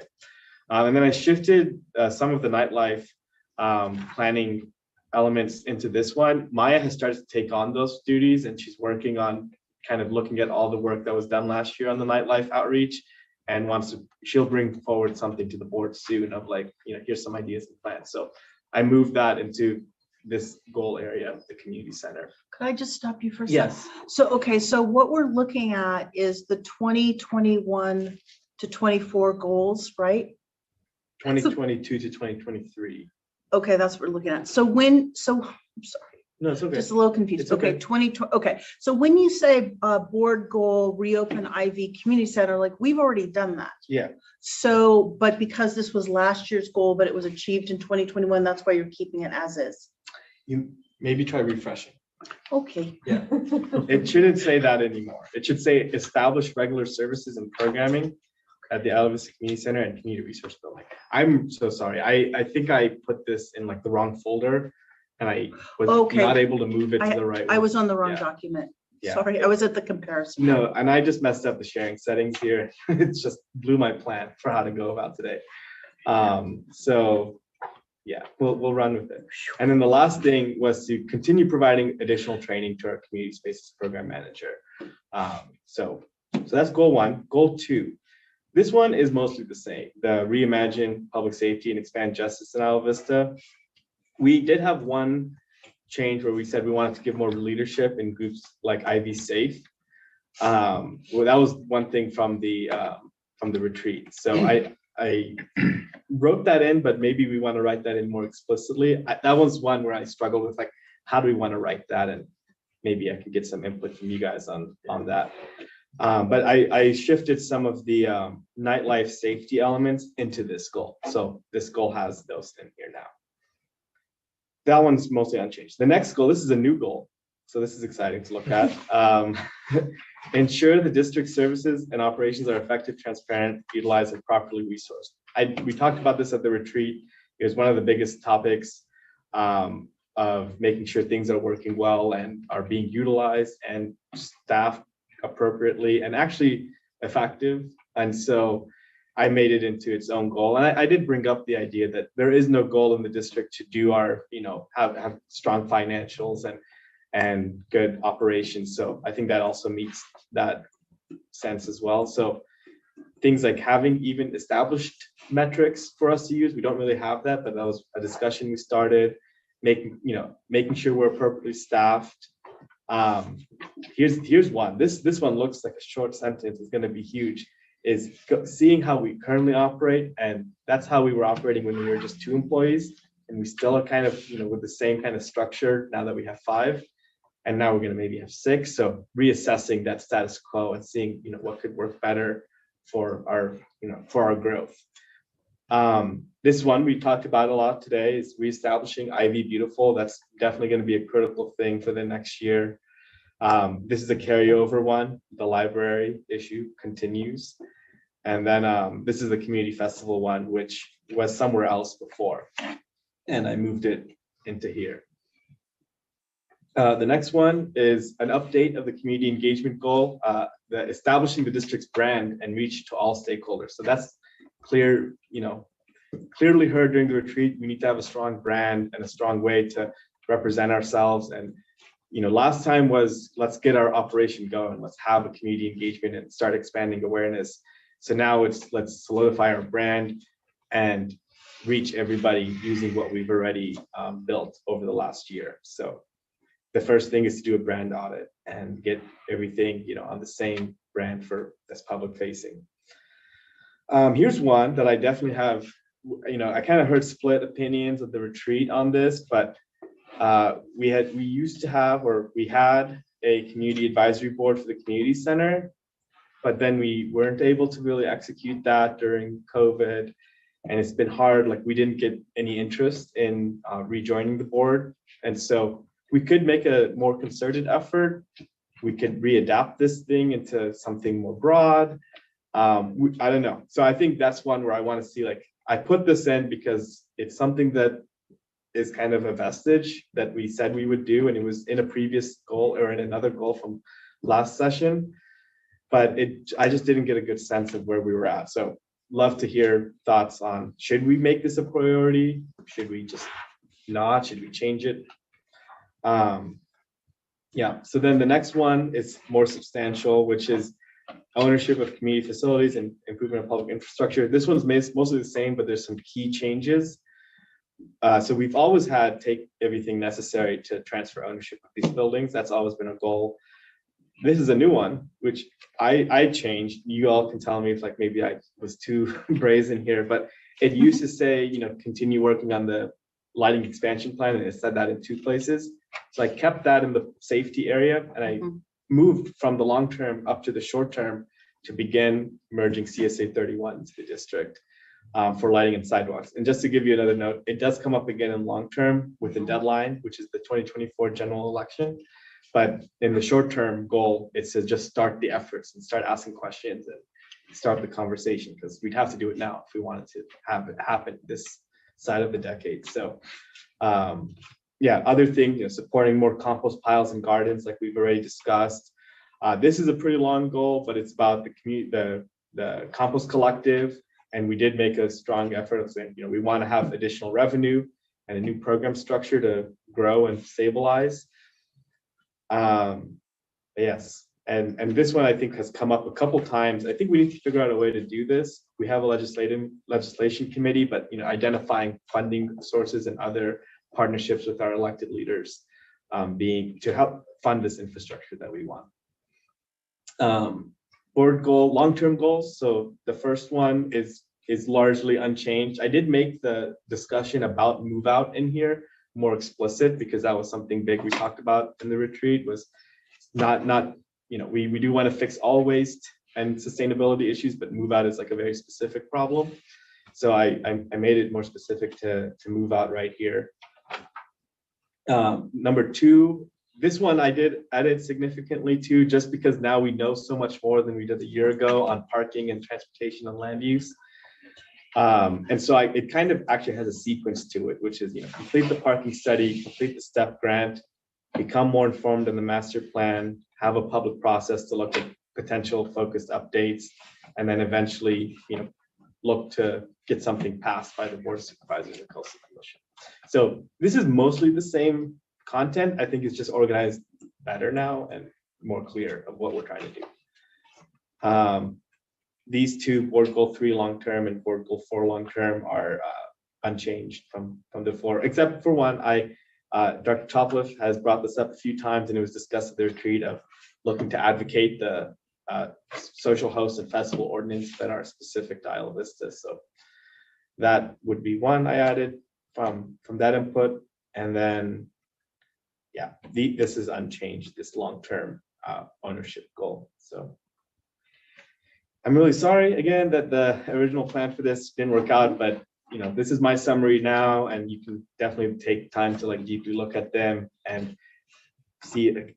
I want to know, okay, are the activities on point? Like I do feel like the activities in general do match up with everything we've talked about. I might have missed 1 or 2, but I do think they match. But is this the structure of our goals that you like? Are like the left side, the goals themselves, are these the goals? Could the goals be different and the activities be recategorized in another way under them? What do you feel like? Are these the 5 things that we want to get done this year? And then obviously they have a lot of things associated with them, but are these the focuses for the year? Should we word them differently? Because how you word them really does have a lot of impact on a goal. So that's, most of these are like continued wording. Some are like 3 are changed, 2 are the same. So I'd love to get your guys' feedback. And I know it's like all at once right now, so if it comes later. I understand. All right. Well, thanks for the presentation. Are there any questions to start off from board members? Director Freeman. I'll give you as a comment, but I'm gonna phrase it as a question. Okay. What do you mean? I think I know what you mean. But what do you mean by support strategies to have a larger year-round population in Isla Vista? Well, we wrote that like 2 or 3 iterations ago, but I think, and I don't think there's a really specific meaning to it besides that more people living here year round instead of per part of the year, like people who are here from January to December consistently. I think that's what we meant by then. So like they can patron the businesses and create a more stable economy. I think that's what we meant when we first put that in. Correct me if I'm wrong, anyone else who was here back then, but we wrote it like back in 2019. Yeah, I'm realizing it's one of the things that has not changed. Yeah, no, it's from. I read it at first and I was like, so, I mean, and the first definition of like the meaning that I drew out of it is that we're going to attempt to increase the local population. And I was like, well, I don't think that's exactly what we're doing. And then I was thinking, okay, maybe the idea is that the local population is going to keep getting bigger. And so we need to figure out how to make certain that there are places for those people to live. And then I still felt like that wasn't exactly, yeah, I'm not, so and it sounds like you don't know. Yeah, well, I think it's like, oh, should we, like, how can we make the community in such a way to attract people to live here all year? Like specifically then like to try to like make it so that people don't want to leave during the summer. I think so. I mean, I could look back on what our discussion was in 2019. What it's worth, the only reason I left during the summer is because I missed my family. Yeah, no, I hear you. But I can look back to what we meant in 2019, but it is from then. And I think that's what it meant. Having people year round who lived here, who didn't, travel like that and gave stable business to our businesses, things like that. Well, and I think, and this is speaking for me, but we just had a discussion a couple of items ago about how our year-round population islands is really underserved. And so without those services, there's not the same draw for folks to want to live here. So I think that's where it comes from. So the goal to actually increase that population or to support the people who are doing it better. Like it was an interesting way of wording it. It just made it sound like like somebody would look at that and be like, your goal is to get more people to live here. And I was like, well, sort of. I do remember us actually putting in larger rather than maintain. I mean, I do remember like that was an intentional, like we want to have more people like that. Yeah, I might even argue that the phrasing should be restore because it's really something that historically we've had that we've lost. Yeah, that's a. I'm just throwing it out there as an idea. It doesn't have to be, because I think both ways communicate, I think, what the goal is. Another question that I have. Yeah. This is a question to everybody. Maybe given our earlier conversations, you can guess what I'm going to say, but would anybody be up for a 2026 election board goal of taking the trash power? It goes all the way to 2026 or 2024 goals to take CSA 31. 2026. Thoughts from the board? I feel like especially I don't have enough information. there's a limited amount of us that were even here during that 2017 item. So maybe it would be better for us to learn a bit more about it. But I think definitely exploring and learning more is something that we can do. I think we have similar explore or learn more language for other services in that goal, right?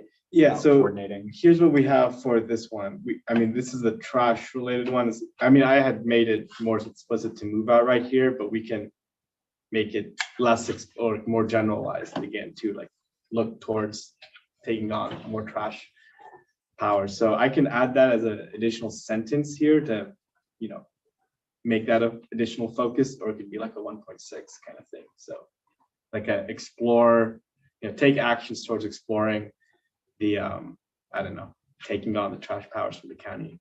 What's it called? Trash franchise. That sounds right. Solid waste franchise. Yeah. I like that. Okay, I will add that. I'll put a note here to add it. One more thing I'll throw in, which is not a question, but it's barely even a comment. I just want to make certain that I've said this a few years ago, but now we have Sydney, and I really should coordinate with Sydney. For all I know, Sydney's on here, but just also make public record about this. That I have that YouTube channel that I've been streaming all these to that is IVCSD City, but my intention has been to give that to the district so that it's the IVCSD when you want to like, and then you just, and like, that's why I never assigned it a username so that I wouldn't like, it would be easy. You could take it, assign the username to it, and it's just like, but then maybe we just never got around to doing that. Much like we never got around to, I think I probably still own an Vista CSD domain name of various forms. I own it. No, not I own it, but I have the registration now. Did we actually transfer this to you then? We do. Okay, all right, all right. I forgot. It should be here. Oh, wait. I'm No, on the you wrong got one. on the thing about like Yes. live streaming and branding and everything, but by the way, like I'm happy to like. We're gonna make it a goal. Yeah, I I do can it. just- We're gonna do it because I don't actually want to own that channel. I I didn't know. set it up because I wanted to know that the setup was it was before the district existed. So then it became like, oh, actually, I should just give it to you. Yeah, and I added it in so that we do it when we do transition it. We have like language access and everything, maybe. So it's easy to access. So we will do it. We will get it done. And I also added generate higher public participation in the meetings because not This just is a making- reaction to that item. I was just like, by the Yeah. way, you can have, but then actually, maybe it's now occurring to me as you're mentioning this, maybe the reason why is the district didn't want it because then it would cause some kind of ADA thing that's now. I think we just need to, problem. ingest what are the just basic requirements and things we need to do, and then we'll do it. Okay, I think alright. that was one of the concerns 5 years ago. Like, would we have Okay, to do I plus forgot that captioning? part. Yeah. I think we do, but yeah. Okay, so Well, I'm that's why it's in there with language perfectly happy to access. continue operating all this. So thinking about the goal of reducing waste during move out and also thinking about the goal of just generally increasing our capacity as a district, I have a question for council, which is that I understand a number of municipalities do have some enforcement mechanism for illegal dumping that happens when there are students who are moving out. And I'm wondering if that is something that is anything that we potentially would play a role in with our power to maintain sidewalks, gutters, street trees. Yeah, it would be a code enforcement type of setup. And you would just need to promulgate ordinances under that power specifically with respect to those areas, because that's right within one of the district's powers. That, and just to verify, that's something that where we as this community services district would pass the ordinance and we'd be enforcing an ordinance of Yes. the IVCSD. Correct. Okay, thank you for that. Mhm. Because I think that that plays into the trash goal a lot. And also I was just thinking about it and Ross is here, so I thought I'd ask him. Director Bertrand. Thanks. So as a follow-up to that, what you just described would be separate from the district's power to contract with the county for code enforcement? Well, because the code enforcement aspect, let me pull up the language.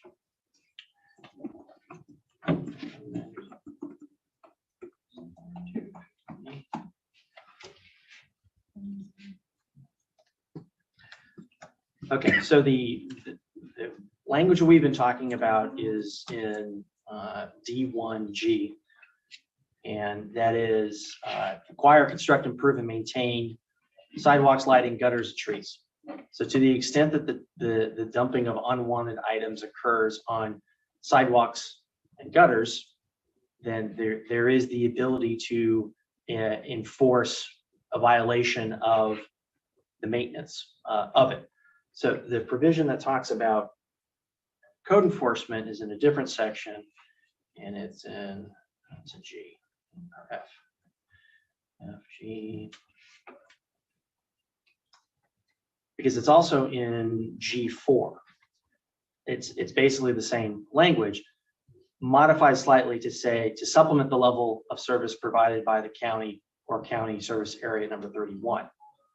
So it's saying you, and then it goes on and says the district cannot acquire, construct, improve, or maintain anything owned by another public agency unless the public agency gives its written consent. So what we did in the first phase of the code enforcement for graffiti abatement is we went to the county and said, do we have your permission? And they said, yes, of course. We don't care. That's all we would need to do. Got it. Yeah. Right. Love learning new things. Thanks. Any other questions on the board goals? Director Toplin. I just had the comment that this is my first year seeing them, and I think they're well organized and they're easy to understand, and it does seem like they capture our discussions. And then also, in terms of a commission that deals with the community center, I don't feel like that's necessary, and I feel like it's another bureaucratic thing for us to manage that we probably could do without right now. It makes sense to me. I just wanted to kick it out here because it was an old goal, and yeah, we didn't have a conclusion, I think. And to follow up on that, can you share, you mentioned we didn't get very good response when we floated the applications. Did we get any responses at all, or? We got one, but the person doesn't live in Isla Vista. Got it, and they were applying for a seat where they had to live in Isla Vista? Yeah. Got it. Oh, well. Director Dushley. I think there could be value. Is it Maya? I think there could be value in asking Maya what she would like, because it seems like if that committee or entity is to support her efforts to look at programming, to, you know, be a representative of the community, that might be something that is of value to her. And she may want just to have a small group of advisors that have reach into the community to help give input on what the community would like to see at the center. So I would actually put it back to her as to what she would like. Okay. Suggestion. Yeah, I'll talk to her about it tomorrow. I had another question or comment. So this is amazing. I mean, so much work, and just logistically to put it all into a document. I think you did a really great job. I'm struck by there's various goals, and then there's activities and goals, and sometimes there's multiple activities in multiple goals. That's right. And I wonder, what is the process by which the staff then takes this to develop their work plan for the year? It's a great question. And I am trying to cut back on did you mean that there's one activity that's in two different goals? Or Yeah, like I see a CSA 31 in Yeah, various places. Yeah. I'm trying to cut back on that. That was more prevalent last year and the year before. So I think there's only like, that is the only recurring one now. And I tried to even differentiated between the safety one being expanding lighting with the lighting plan, and the ownership one being taking over CSA 31. So it's both, it's CSA 31, but it's like two different elements. It makes sense. I mean, it's almost artificial actually to not have multiple activities in multiple. Right. I mean, exactly. They do match. Very much so. Yeah, that's what I mean. It's really done a really good job. Thank you. Thank you. I mean, so we haven't had, so this is the first time where we'll have the goals approved and then actually have staff already hired to like, okay, let's look at these goals and digest them and, you know, see our plan. But in the retreat, I did have like a chart of my initial way of doing that, which like I had all these activities listed and then the title of like who's working on it next to them. But it does create like, not all activities are equal. So like one activity might be an entire job on its own. And then some jobs might have 10 activities assigned to them. So I don't want it to seem like it's a one-to-one, like not all of these are equal. Like some of these activities are very small and some of these are very large. And that's another thing I'm trying to figure out. Like, for example, the Compost Collective is an entire program, and same with Ivy Beautiful, but they only have like 1 or 2 activities each. Community Center has like 6 activities and its own goal. So it's something to figure out of like, as we keep growing and developing. But yeah, we're going to take these, and I think the way I would do it is just working on the activities, assigning to a person. Here's a problem though. It's not a problem with that method. It's just here's a problem with getting these goals accomplished. With board goal 2, there's no specific staff member for a lot of these things. So it does fall onto the board or myself, like, you know, different elements to take leadership or to work on these issues. So that's like something to know. Like maybe that's something I can bring back in the future once we have these finalized, is who could be assigned to this, and like then what's the gap. Like this is what we should do at the finance committee too, is like, have we funded these goals? I think the basic question, like why would you have a goal if you don't have money or resources to get it done? Yeah, I mean, like I was looking at 1.7 and I was thinking 1.7 under board goal 2, and I was thinking, how does the district do that? And then I was thinking, well, maybe it's partnering with another organization. So some of these are written kind of amorphous like, and so it's how do you quantify whether or not the activity has been done? Yeah. It's hard to measure, and this is the art and the science of creating these kinds of documents. Yeah, I did want to have a lot of them measurable, but I couldn't get to all of them. Like I could not make all of them measurable, but some are, like the Compost Collective goal. Carly did an amazing job with making that measurable, like getting to 100,000 pounds of food waste diverted. Very clear goal of what we're gonna do. So it is an art and a science, and it's not perfect. There's not like one uniform way that all of these follow. Yeah. So. I do want to point out on goal 1.7 that this was one of the goals that we cited when we passed the community festival, was board, because this is a rollover from last year as well, and the role that plays in making social substance use safer. So so it's not that we don't have staff members for all these, like sometimes it is like temporary staff, contracted. So maybe that would be helpful for us to digest is a little sort of chart. I know it, I almost think about it in the way that you have that great chart at the retreat where What's it's the goals? the wheel, and I could probably do the that. staff that are assigned to each thing, where the goals fall in. Yeah.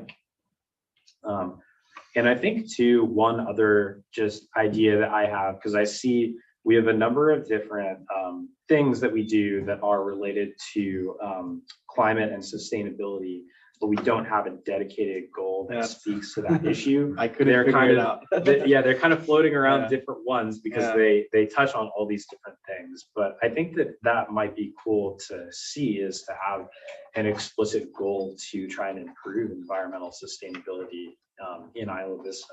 Yeah. To house those under. I totally agree, and I was trying to make that work this year. Like Carly has had a lot of ideas of like other areas we can go, like our own operations and stuff like that. So if we can't do it this year, I think it's 100% in next year, and I'll try to reorganize this now to see if I can make it work. But I did try this year, and it was something I was trying to work on. And was why this got delayed so much. Like kept trying to get things to work that weren't working, but. Yeah, you're right. There's a lot, and there's a lot more we can add too. Like there's like 4 already, and we can talk about more as well. So it is a goal either now or in the future for sure. Totally. Ultimately, that's really a formatting thing because the goals are there. Yeah. But we did make it explicit in the long-term board goal 2, which is the goal of all these plans we're doing is to reduce your carbon footprint, like the master plan and the parking and the STEP grant. And then I did add to this because it's been such a discussion, reducing the low supply of housing crisis for the housing crisis. So originally it just ended at carbon footprint, and then from the discussions we've had this year on housing supply, I added this too. Any other questions or comments on the board goals? All right, well, I'll open up public comment. Is there anyone on Zoom who'd like to comment on the board goals? Please hit the raise hand button. Everyone has left except Sydney. All right, cool. Well, any final thoughts on the goals from the board? I think this is one of the best things that we do, and I really thank you for putting it together, Jonathan, because I think it really helps clarify. I mean, I know we had a retreat where we got to dive deep into these issues, but I think having this to orient ourselves about what we're focused on is really helpful. So this is great. All right, well, I'll take all this feedback and we'll have a final one next meeting. I'll make sure to it's on the next one. All right. What'd you say? We didn't take a break today. Sounds good. It's been requested. We're gonna recess for 5 minutes. We'll be back at 8:05 p.m. We have like. Well, I mean, come on, man. I thought we Do we finished all have the agenda. camera? I thought we finished all the agenda. items. What else is left? I just need to. One more and then reports. Are we not taking a break? I adjourned the meeting Oh, until thank you. 8:05. So it's happening right now. You No, better I move. understand. Move, move. I have a small bladder too. You might see me just run. I ran out and I was like, Marcos, you're the chair. Oh, that's when Marcos was a bit panicked. I see, there's another agenda. I item. have never seen. I don't think I've ever seen.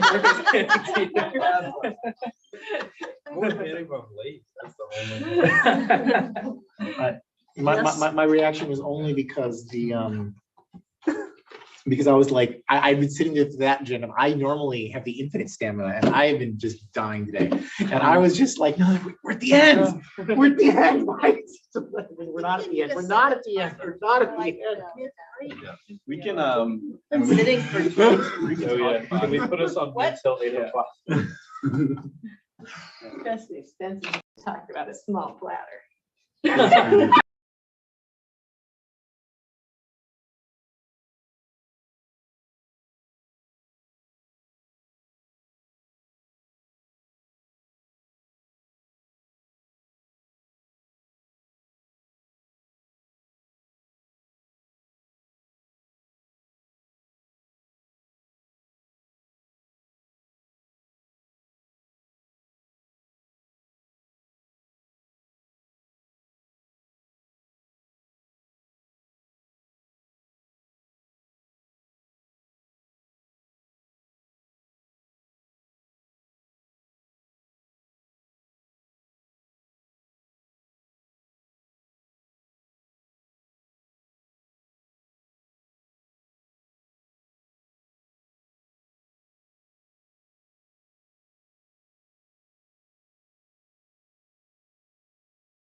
Okay, I've got my Okay. second wind. We So are- lucky. We are reconvening the IVCSD Board of Directors meeting, and we're going to go to item 4.5, inflationary salary increase for general manager dated February 1st, 2022. Okay, so this is not about me. So I mean, it is, but there's a bigger policy like implication on this one that I do want to talk about. So back in February, we did decide on the inflation of cost of living adjustment for employees.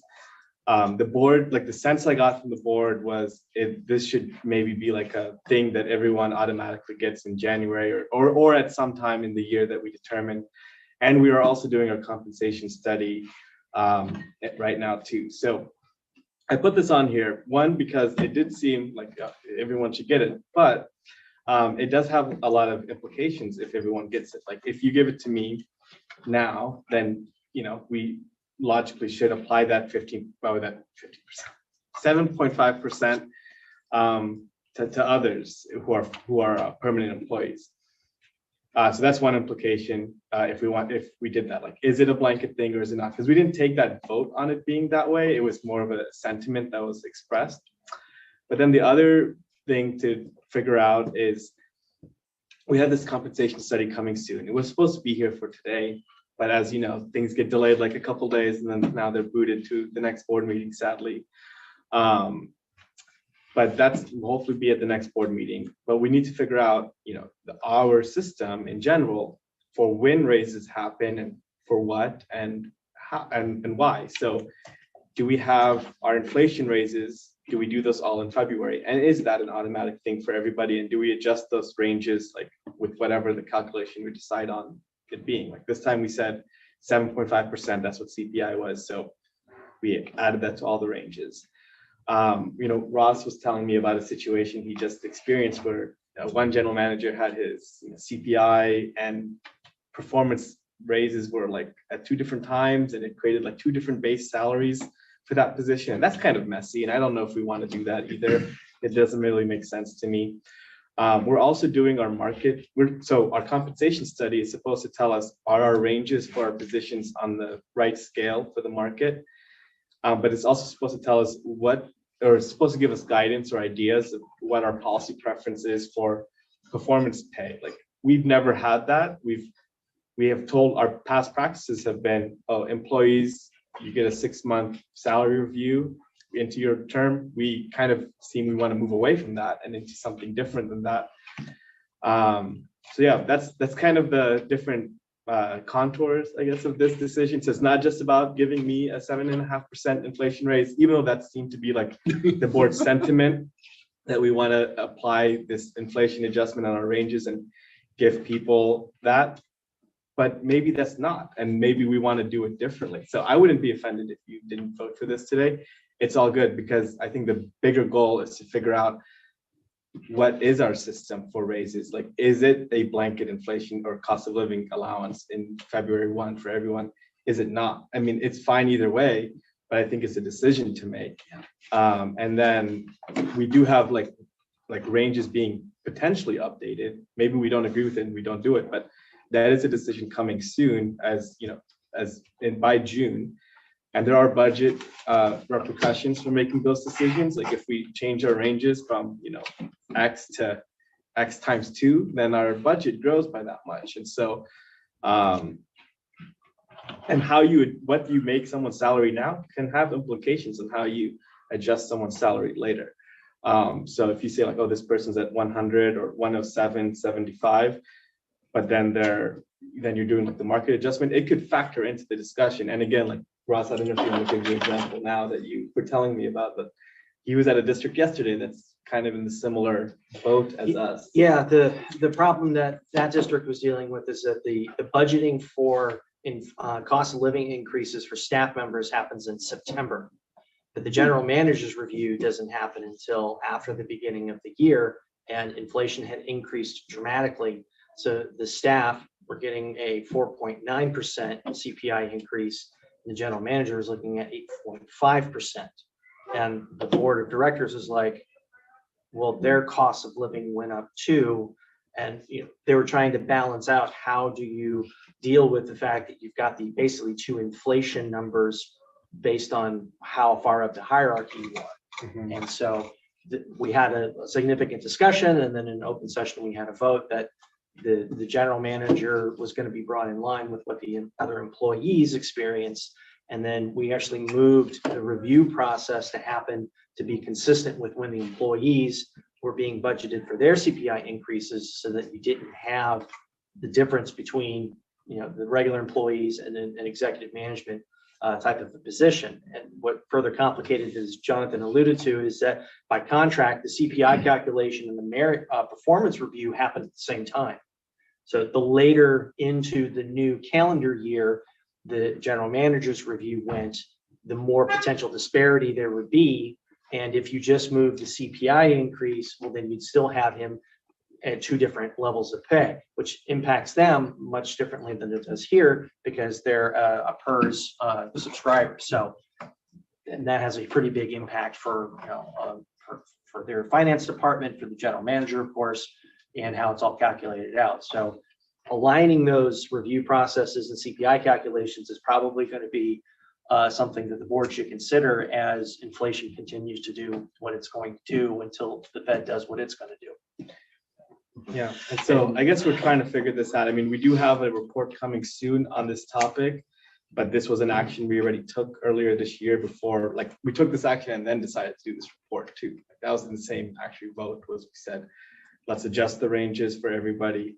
And then let's also ask for this report to be done by our consultant. So there might be action happening in June for this, depending on what their recommendations and ideas are. So like I said, it's not just about my salary increase. Like that is a factor. I know that if that happened in the future, if we made a decision later, we could work that out separately. But I guess how you feel about me getting this inflation increase does have impacts, and it does help inform our consultant on what kinds of proposal they should bring forward. Like they should say, oh, this is your policy preference. This is how you're trying to do it. Because I've shared with them all the discussions we've had, and they've watched the video, and so they do know like where we're going, but it is really complicated. So quick question just for Ross, just for semantics about what you're describing. Mhm. So can you explain the way that the COLA is calculated? Because my understanding is it's something that it changes in January of each year, or at least that's how. No? Yeah, Okay. CPI, it's the Bureau of Labor Statistics came up with a new formula, I want to say in 2018. It's called CPIU. So if you ever see that, it's CPI, CPIU. You're basically talking about the same thing. And that the Bureau of Labor Statistics calculates that on a whole number of different metro areas every month. And so you can do a CPI calculation on a year-to-year basis any month. They release them, I think, even the first or the second week of every month. Or maybe it's delayed by 1 month. I can't. We have March up already. But not Right, yet I think it's April. delayed Yeah. by 1 month. So March is up. You can see that in May and June, you'll see April. So there's a little bit of a lag so that, the number crunchers can crunch their numbers. So if you look at the CPIU for the Los Angeles, Long Beach, Anaheim statistical area, you'll have that number, whatever it is, and you can trace it back as far as basically you're keeping records. Right. And so because it's updated each month, you can say, in order to calculate a year over year, you can go back 12 months in time from whichever month you decide. Exactly. They already do it for you. Like March right now says it's 8.5% from a year ago. So that's different than the 7.5% from a year ago. We get used for February 1st. Okay, I appreciate you clarifying that. And they'll give you a statistical analysis, a month to month increase, and then they'll like a quarterly, and then they'll do, it's all laid out. It's actually pretty straightforward once you look at the website and the numbers. Okay. Director Freeman. So I have how I would want to do it. The way I would want to do it is probably going to sound a little crazy. And the biggest thing, because I don't know if it's legal because of the way the public employees. Well, I'm glad I'm here. Yeah, but I, so you might dislike it because it's crazy, or Ross might tell us that it's illegal anyway. But can we assign people's salaries in 2020 dollars and then just every month pay them using the CPI for the previous month? So that way you're like, you don't have any weird delays. We don't have to worry about like, we only evaluate you once a year at this moment and you once a year at this moment. It's just that everyone's salary is fluctuating immediately because based upon the issues that they're experiencing. So that way, if there's like a 7.5% jump suddenly, you suddenly get 7.5% more money. You don't have to wait until the next time. It goes down sometimes too, you know. Yeah, but like this I feel like it solves all these like clean issues. For as many as it solves, it creates a lot more. That's the problem. And as Director Topliff said, it's not happening right now, but it does go down, and you're not gonna not pay your employees for a negative CPI. Plus you got calculations for purposes. I'll make two comments on that. First of all, it's a simple fix if you don't want to have the decrease, is you simply make it so that it's the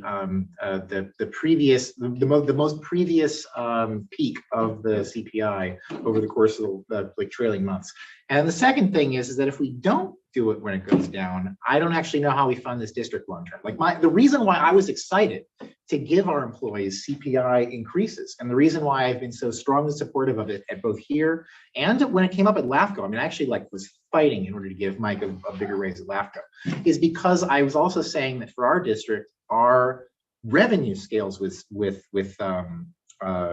CPI, because we're coming from it's what people are spending on their utilities, which is like a massive part of this is the energy category here.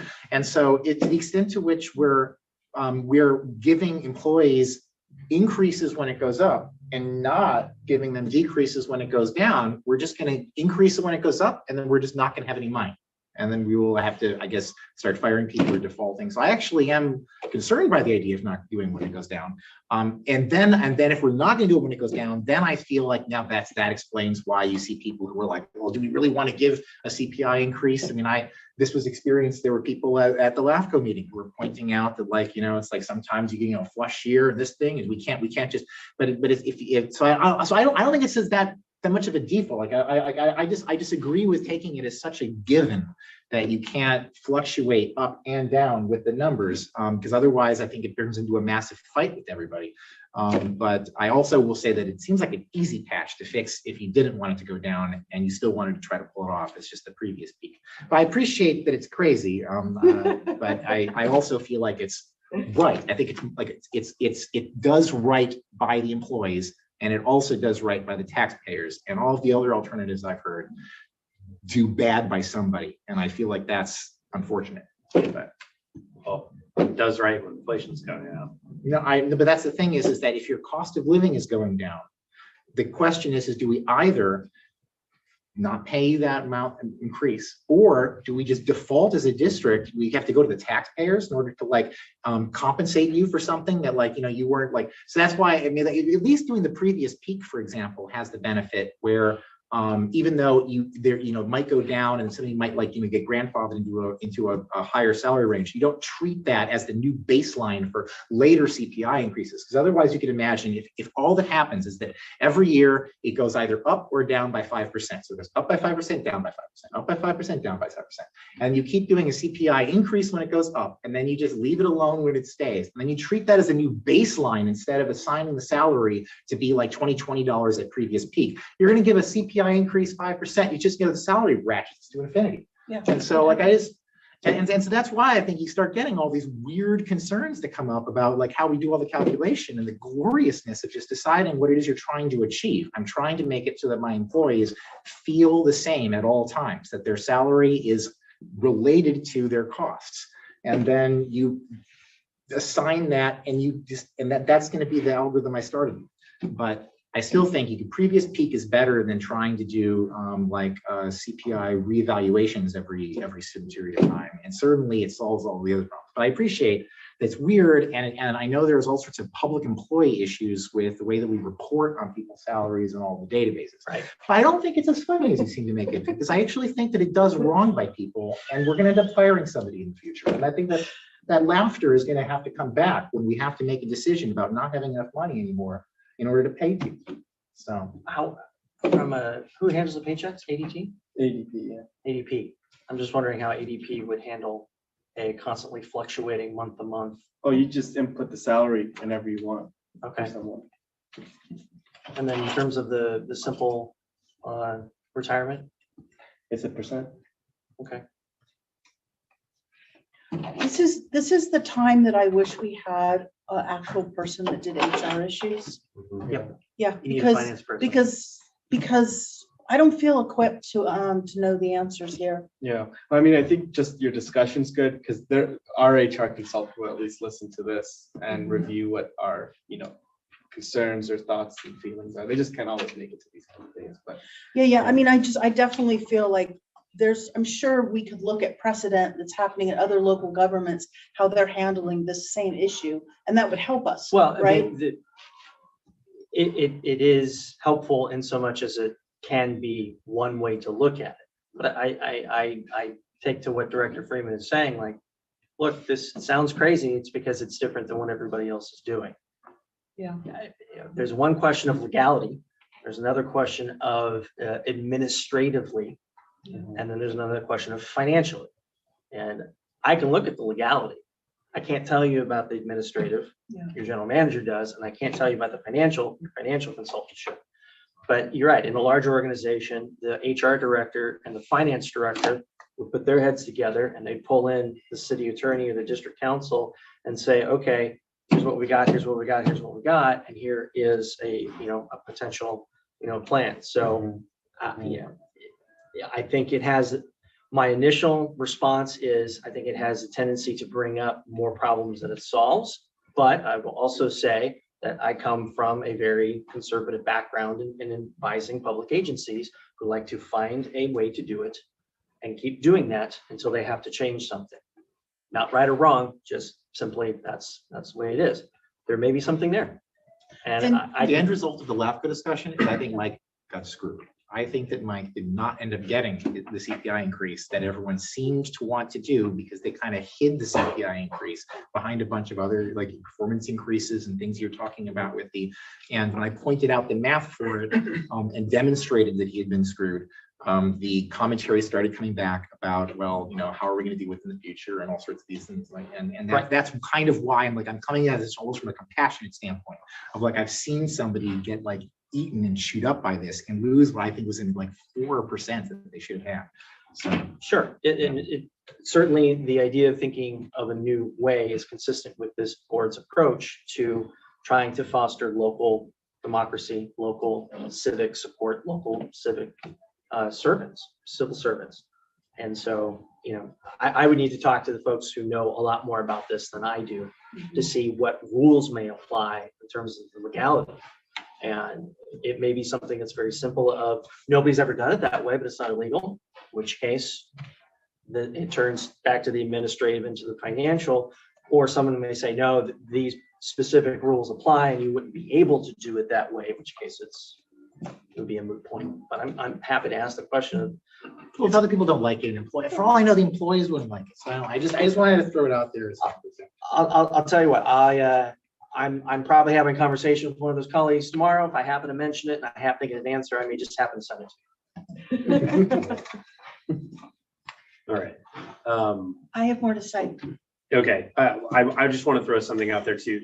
So because the issue at hand is the question of which types of employees get the COLA and when they get it, how we align. Exactly. So I'll just say, for simplicity's sake, I'm supportive of all of our regular employees. Is that the correct term? Yeah, permanent employees are getting a cost of living adjustment, and I think that it should be aligned around the same time at that the performance reviews are taking place.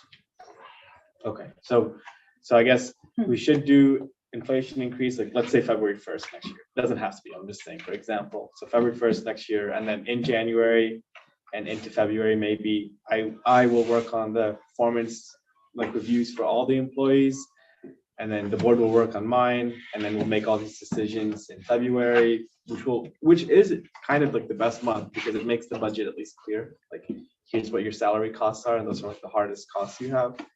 So that does make sense to me to do them in a month like that. So, and I'm not sure if this was your intent or not, but it seems to me like it would be good to use one annual COLA number for everybody. Yeah. We wouldn't Yes, yeah. calculate it at Mhm. once. I agree. I think that's the Yeah. intention of aligning them all at the same time. Yeah. And I'm glad you brought up predictability because that was something I was thinking about too. While I can appreciate, I think the innovative idea that you brought up, Director Freeman, I also think that predictability is something that's really important to our employees and also us as financial planners and stewards of the tax dollars, and that you're definitely going to get more of that when you set the number, once per year.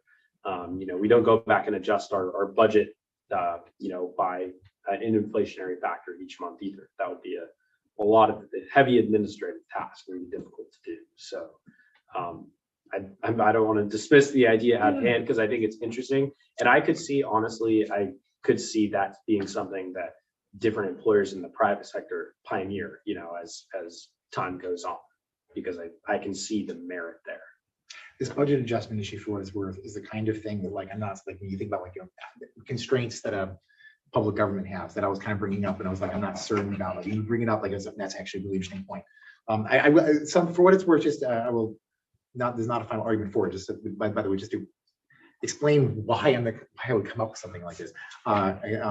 The extent to which my day job feels very strange. What does he do? I work in cryptocurrency projects a lot. And so I spend a lot of time staring at highly volatile assets and the way that people end up being compensated with them. And so when I stare at things that are kind of jumping around and start thinking about, the stablecoin variance and all sorts of that's why it's I come to these kinds of solutions, and why I feel comfortable with the idea of what if you were to just pay them in Swiss francs? If you were to pay them in Swiss francs, well then maybe that might be more stable or less, and then it would go up or down. Maybe I don't know.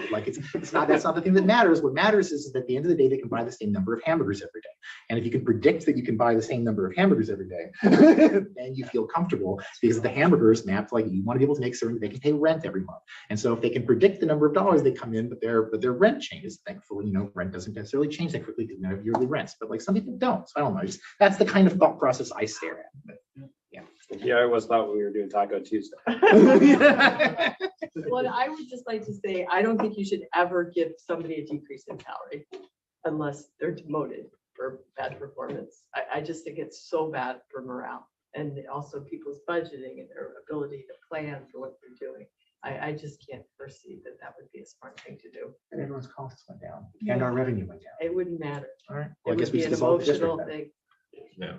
This is where we're at, It's right? not gonna get there. I mean, it brings us to tough decisions, Yeah. but that's part of the game, and that's why we're here. Yeah. I appreciate the creativity, but and perhaps there is some way where we can be more flexible, but I don't want to doomsday prep over this. Yeah. If we ever are in a situation where our revenue is going down because essentially energy consumption is going down, I think we'll have a lot bigger problems to deal with than trying to figure out how to balance our checkbook as a district. And I think it'll probably be a global problem. Constant or increased energy usage, but you're arguing about deflation. In the case of deflation, the number of dollars we take in, the same amount or more energy would go down. So maybe you just don't understand the problem to make we're operating. So. No, I think I understand the problem. I'm saying that if we get in a situation like that, as we've seen other government agencies have gotten in, look at, for example, the county where they had to downsize and lay off a number of employees when the Great Recession happened. Yeah. So let's get back to the issue at hand. Yeah, and I was gonna say one more thing, on the budget planning end is, can you bring up the example you had of they had budgeted for 4.5% for people, and then they actually had to give out more? Right. That might have happened to us this year. Well, it may have happened this year, Yeah. but your suggestion of consolidating everything down to the beginning of the year and then executing the CPI increase at the same time, and as well as any particular merits, is they actually budget their CPI increase in September. So it's in the third fiscal quarter. Yeah, that makes sense. But I think the knot we'll have to figure out is you do let's say you do the adjustment 7.5% February 1st. So we use that number. These are the new salaries now everyone has, and we put those into the next year's budget. But then in February 1st of the next year, the CPI goes up, but now we decide, oh, we're gonna give everybody a 3% raise right now, but now that's like 3 months left in the year, 4 months. So like what you budgeted is gonna be maybe different. So we'll need to figure out some way to do that budgeting. I'll have to figure it out, but you have to take into account 4 months of 1 year's salary and 8 months of another salary and predict those 4 months what they might change. So it's not simple, but you can say like 100,000. So this salary is 100,000 in this fiscal year up till February 1st. And then February 1st to June 30th, it's this other number. And you'll have to budget that. It shouldn't be too hard, but it will be a little more complex than what we've done already. Right. Director Deschler? I was just gonna say, I just think it's interesting that we are all making the assumption that the district is going to do a cost of living. I mean, I think that's like an assumption, right? And I can tell you for the university, that assumption doesn't exist. Yeah. And so, and I'm just not just the university, but the university employees never get a cost of living, right? Do we ever get a cost of living? No, We we're don't. not an urban campus either. Yeah, So looking at the CPIU is pretty strange to me. So we're definitely making an assumption that we as a board or district are going to give people a cost of living increase. And it's not something that is automatically done. Yeah. And some agencies say we're going to give a cost of living at a certain level. And it doesn't matter if it goes up or down, it's that level. That's what is budgeted. Yep. So I think that that's an assumption that we should revisit. And I know that there's a moral kind of philosophy behind this, but then there's also that kind of collides with the hard financial reality of, can our district, always match the cost of living? Yeah. So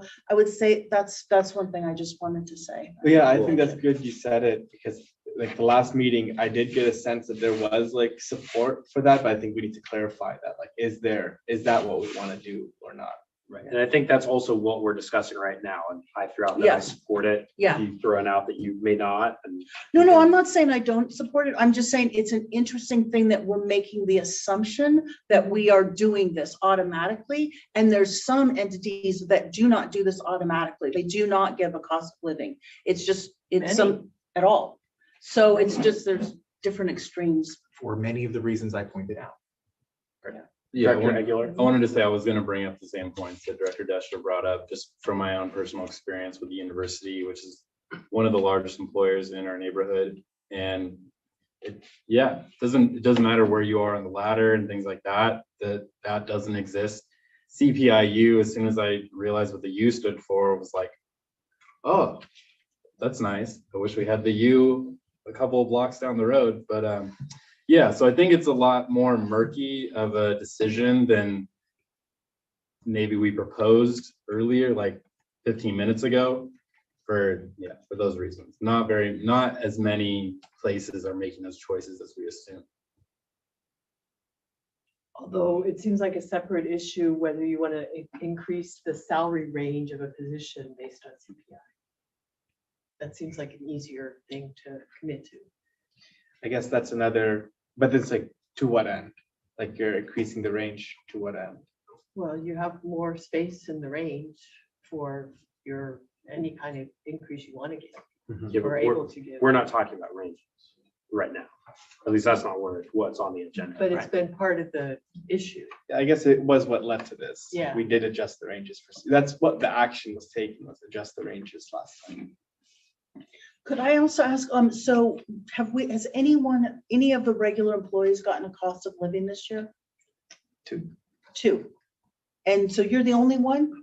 Me and Maya did it, because Maya got hired around the time this decision. got Okay, made. so basically what we were talking about is just more of an equity, because other employees had gotten a cost of living and you had not. And Maya, But she had just started, Yeah, so. but that's the thing, is like, is it a cost of living increase? Does it adjust it? Because her salary was the Yeah. $24 that was set in 2021 before we had changed the range. Yeah.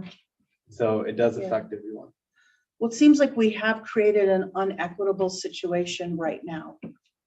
So I wonder if it makes sense to have, to do the cost of living for you and for Maya. And then I think we need to revisit this as a policy in terms of what we do next year. And also, I really think we need to get expert advice Yeah. from HR, people who understand the ramifications, the budgeting, the yearly variations that can really give us advice. So that would be my recommendation. And they will be doing that soon. Yeah, that's So awesome. May 18th is when they will turn in like their draft report, and then I'll see if that's ready for the That'd be immediate. Yeah, just to clarify, that's why we're having this discussion, because they're listening to us now. great. Yeah, that's Sorry, one of the guys. reasons. Got it. yeah. And they listen Just to wanted the to other make ones. sure. Yeah, So yeah, I mean, like your all's preference, like, yeah, we want to do this now as a one time to, make it equitable, but we don't think that this is the thing we want to do in the future. Huge implications for what they propose to us, because they'll say like, oh, these folks don't want this, or they do want this, or. I this don't was a think we one- know enough to to know know that what we we want. don't want it. Yeah, I think that's the problem. I don't Yeah. think we are equipped to make decisions for future years, because I think we need to look at a range of different policy options. And I'm hoping that that's what they can help us with. Yeah. An increase for Maya would have to come back on the future agenda. It's only agenda Okay. for the general manager. yeah. Yeah, okay, well, Any other thoughts on this? I had a lot of I thoughts. know. So I know it's like a big one. It seems so simple, but it's really not. So the simple part, though, is the approval. Mhm. So any further discussion on that aspect? Were the other two employees also 7.5%? Yeah, well, and truing to one of the ranges too. One of them was like just out of their range. So, Okay. yeah. But yes, it was a base 7.5, and then one had to get their range adjusted. Okay. Would anyone like to make a motion? Okay, let's see, what are we gonna say? I support, Just to clarify, there's Oh, only yes. one thing we're considering, and Yeah. that's the inflation salary increase for the general yeah, manager. so I'll move for supporting the increase of 7.5% for the general manager. And can I add an addendum to bring back at a future meeting, the consideration for the community service, community person? Yeah, I think that's just not on the agenda, so I can bring Okay, that back separately. okay. Yeah, I'll make Okay. sure to note it. It's in my calendar. Okay, And And that that has an effective- effective date of February 1st. yes. Okay. Effective date February 1st. The motion on the table is to approve the increase effective date February 1st. Is there a second? Seconded by Tom Wood. All right. Is there any public comment on the motion? No. Okay, back to the board. Director Freeman? At the beginning of this meeting, Jonathan made it sound like there was a reason why making this individual decision would potentially cause a policy domino effect. Is there any reason why, trying to carefully wear different hats, we should not I know, today, given my this own raise, son had a- given now the conversation we've had, Yeah. and the direction that might be potentially given to our HR people? I don't know. I mean, I think the reason not to do it would be to see what the ranges might end up with. Like, so we have this range right now for this position as, up 86,000 to 107,500. But let's say they come back with, hey, this is a wrong range. You should have it just these other numbers. And if the board wanted to do then like a performance review, giving a performance increase of 5% on 100,000 is different than 107,000. So it has different costs, I guess. Or we could delay our performance review to next year. But I guess if you give a percent now, if you do another, if the board then said, oh, we want to do performance review, giving that percent on 107,000 versus 100,000 is a difference. So there's a financial cost there. So that would be, I guess, the reason is that if the ranges change, because doing this will put me at the top of the range. So that would put all of us on the top of our ranges. So none of us would be able to, seek raises at this point until the ranges are changed and, adjusted, because they are too narrow. I think that was like one thing we did before. It's like, you really can't really hire someone and then give them a raise in these ranges. So these might change, but how we make the decisions after this might, this decision might affect those. But again, like Director Deschler said, if we are gonna align all the performance evaluations and like make those decisions together, would we do this one all together too? I think Yeah. it's interesting that you use performance evaluations as synonymous with raises. Well, Is that true? no, not really, I but mean- like, we don't have that connection. Like, we haven't done that. It's Oh. come up, like, should we do that? And I think one sense I've got is, no, we shouldn't. Like, we shouldn't tie performance to Yeah, yeah. raises. And I agree with that, That's actually. another policy But it's a decision. policy decision, you Yeah. know, like, it's how we did it before. Like a year ago, I had like a performance evaluation and then a raise was given. But that was also a market adjustment raise, not just, Yeah, it's complicated. Like, it wasn't that consistent what we did a year ago for me Yeah. or the year before that. Like in 2019, I was an employee, became an employee in December of 2018. And then 8 months later, or instead of 6, a little delayed, but then there was like a performance review and then a raise given then, and then not for 2 years later. So we just do not have a yeah, clear we need system. help. We really don't need have a help. way to do this. Well, our human that does this unfortunately Yeah. has been out for a while, Yeah, so it's been a exactly. challenge. Yeah. Director Freeman. Well, weirdly is one of my jobs to track this. I've been too busy the last few days, so I haven't. I don't know if anyone else has, but I've been, I keep seeing patterns of the like articles that I just put on my queue to read about the market over the last few days. And Mhm. there's something that the Fed recently announced about what they're doing with the interest rates to affect the inflation. Mhm. And does anyone know what's going on with that? Like, are we about to hit inflation, or are we about to try to just stay inflated? Does anyone track that? I'm supposed to like actually watch it. The Fed bumped it half a point, or 50 basis points is the way they describe it. So 0.5%. But I've been hearing they- about it and as they like a have 20% market they're- crash or something. They're Like, choreographing that they're going to be very aggressive Mhm. with raising interest rates through the end of the year. The analysis is, are they going to move too fast, which is going to push things into recession? Or are they going to be able to split the uprights and get it just right, enough to cool it off without cooling off too much?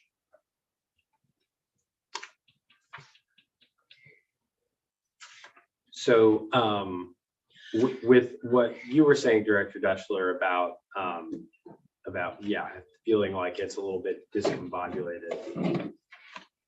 Maybe the alternative would be to try to wait for the recommendation to try and end the direction that we give, I guess, at a future board meeting, because we're not agendized to do it tonight, would be to try and get everything on the same schedule, and then give the inflationary salary increase then for all employees. But 2 of them have already gotten it.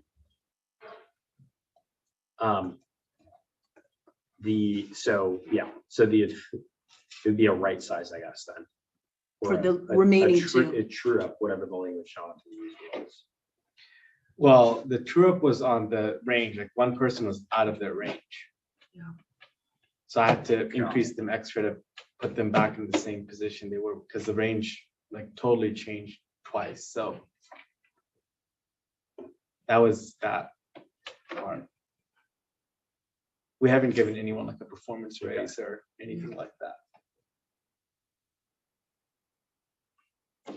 Just throwing out an alternative way of doing things.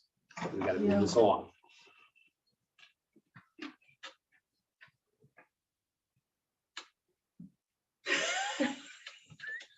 So we have a motion on the table. Yeah, and that was discussion on the motion. Yeah. Okay. So what you're saying is, one of the options is just to not do anything now, wait till our consultant brings back various options. I think that's what I heard Jonathan getting at. And that's one thing, you can wait till they make our recommendations. We'll probably, hopefully May 24th, we'll hear it, we'll make a decision, finalize things in June. And then we can incorporate that into the budget. It'll probably have an impact on that, but then you could make all these things backdated if you really wanted to. Like Backdated today. you are backdating it today. So if there was, but then there's like the complication, like what if the market adjustment for the salary totally changes? What does the inflation raise look like then? Because all these ranges may change again. Yeah, but the board sets the ranges, Well, right? no, let's say the consultant comes to us and says, oh, your ranges need to change like this, and we accept that. Like if you all say like, oh, yeah, Yeah. because that's what we commissioned. We asked them to go and look at that. So if we go then change the ranges again, you could still do this. It would just be within a different range. Like right now, we're operating within this range, which is basically keeping our salaries the same, just increasing them for cost of living adjustment. That's what we kind of did, is we didn't change the ranges, we just applied a percent. So what the consultant might propose to us is, oh, your ranges, not the inflation factor, but the range itself is broken and you need to fix it in It these seems ways. so much easier just to make the assumption of the 7.5 for everyone and then just start from there. It just seems a little bit more cleaner Yeah. than to have to be like, well, this position didn't get it, so then we have to factor in this. It just seems if everyone can, if we can give everyone the 7.5, then we're starting at a base. Mhm. That seems easier to me, but It might be administratively easier that way. yeah. I mean, these are hard, these are really hard issues and they have a lot of Yeah. long-term implications. And I really don't mind either way. Like I said, like this is really a big discussion, like really huge decision. That's It not does about- feel like, for me, it feels like it's not about Jonathan, it's about equity. It's about equity, that two positions have gotten a cost of living and two haven't. That's an equity issue. It's a little sloppy also, but I think it's more of an equity issue. It's not a Jonathan issue.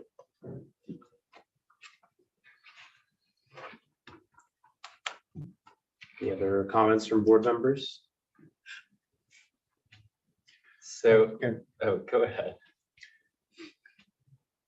The comment I would like to make, and that's sort of like, and I verify with Ross, I can do this. I would like make a comment about why I'm voting the way I will, but that tells people what my vote is.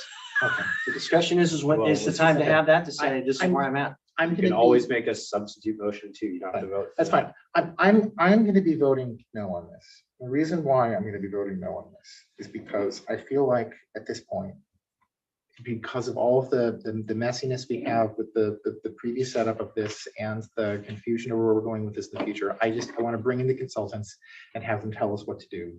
And I'm going to be very supportive of what they tell me what to do, even if I sort of disagree with it, because at that point, I feel like we will have, nothing, I can point at people and say they are professionals and they stare at these issues, and that's not what I do every day. I stare at currency conversion issues constantly every day, but I don't stare at HR and people issues. And trying to figure out how to untangle the mess that we're currently in is something that feels to me like an extremely deep HR problem. And I am just putting up the white flag and asking for the HR people to tell me what to do. So. Thank you for that, Director Bertrand. I think that's responsible.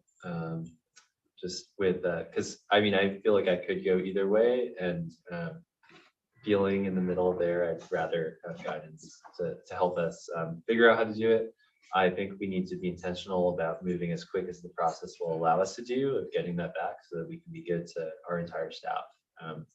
Really want to make good on that. But I think we do need that guidance. And I would just say, it seems like we've already started down this path and we've already like dealt with people this way. And so I'd like to just close out this method of dealing with this situation and then give ourselves all the time and space we need for a fuller, nuanced, big look at how we're moving forward. So it sounds like there's two viewpoints. Does anyone want to make a substitute motion to the one that's on the table? The one that's on the table is to approve. We don't need a motion to not approve. The Correct. default, Yeah, just, yeah, you can just take no action, Yeah, we don't need a substitute motion. We can just take this vote, see what happens. Well, I'm not gonna call. the I'm not- vote I'm if not- there's I'm not just support saying for by it. the- That's not how we do this. Well, maybe there is a majority support. I don't know yet. Do you really know? Call the question. Let's do it. Come on. Late. Go ahead. So this 7.5%, would that really be like, it's kind of like insinuated, like close this chapter so we could like really dive into the real issues? Would it be doing that? Like, I just don't know if there's an advantage to being like just like cautious with this. I just don't know if it would like actually close like a chapter or not, or if it would just benefit everyone to have more conversation. No, Yeah. yeah, I feel like I'm back in econ class. Yeah. Yeah, no, I mean, I think Kirsten said it best. We don't have enough information about what the increase or what the situation is. And so I feel like in the lack of information, what I'm inclined to do is just table this item and revisit it once we have more information.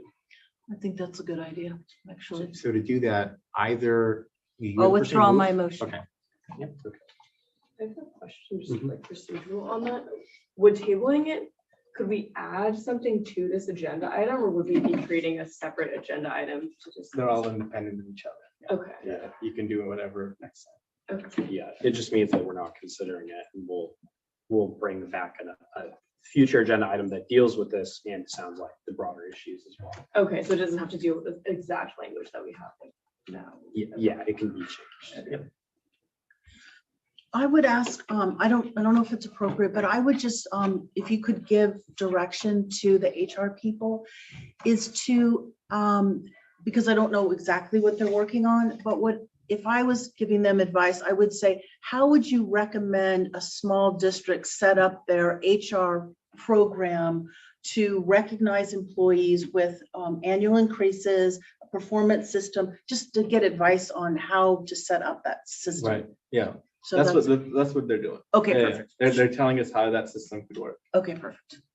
Woohoo. We probably just confused them with this discussion. Maybe. Okay, well, good discussion. We're gonna move on to item 5, which is reports. We're gonna start with reports from members of the board. Any board members have reports they'd like to give?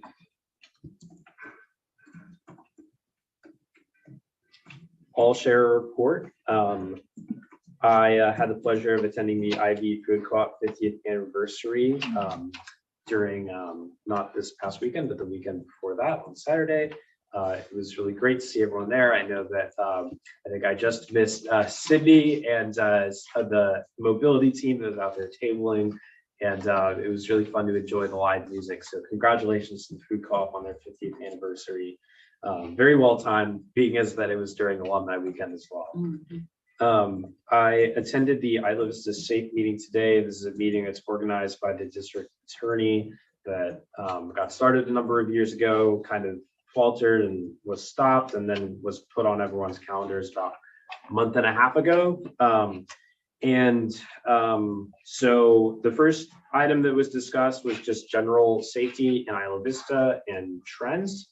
I don't really mean trends in terms of statistics, just things that Lieutenant Morris and Lieutenant Schroeder were sharing. One of the things they mentioned is the increase in people experiencing homelessness living in their vehicles on Camino Mallorca. One of the things that, skipping ahead, I did bring up later in the meeting is the need to have more folks at the table, because that to me was a good example of something that was brought up, but we did not have any homeless service providers there in order to speak to that issue. And so in addition to that, there was a discussion about Deltopia and the way that it went this year. Lieutenant Morris gave a presentation that showed that while we have seen a downward trend in arrest, citations, and medical transports, we saw an upward increase as compared to the last 2 years during the pandemic. And I think there was overall a good and measured discussion about improving in the future. Again, I also brought up that I think we need to have voices, including fire department and AMR at the table, which they were not in attendance either. The big theme of the day really was the need for more cooperation from the local landlord community. Because whether it was the issue of Bluff Falls, which was also talked about with the very unfortunate passing away of an alumni during alumni weekend, or whether it was people on the roofs during Deltopia, there has not been engagement from the local property owner community. And I thought that that was a good thing that Director Deschler also mentioned in her role at IVCSD. So I think that's the end of my report on Isla Vista Safe. And that's the end of my report in general. Could I just ask, what is the next step for Isla Vista Safe? Are they just going to meet again in a certain amount of time? So the district attorney announced that the next meeting will be on August 10th in the district attorney's conference room in Santa Barbara. I did raise my hand and offer the Isla Vista Community Center as a space.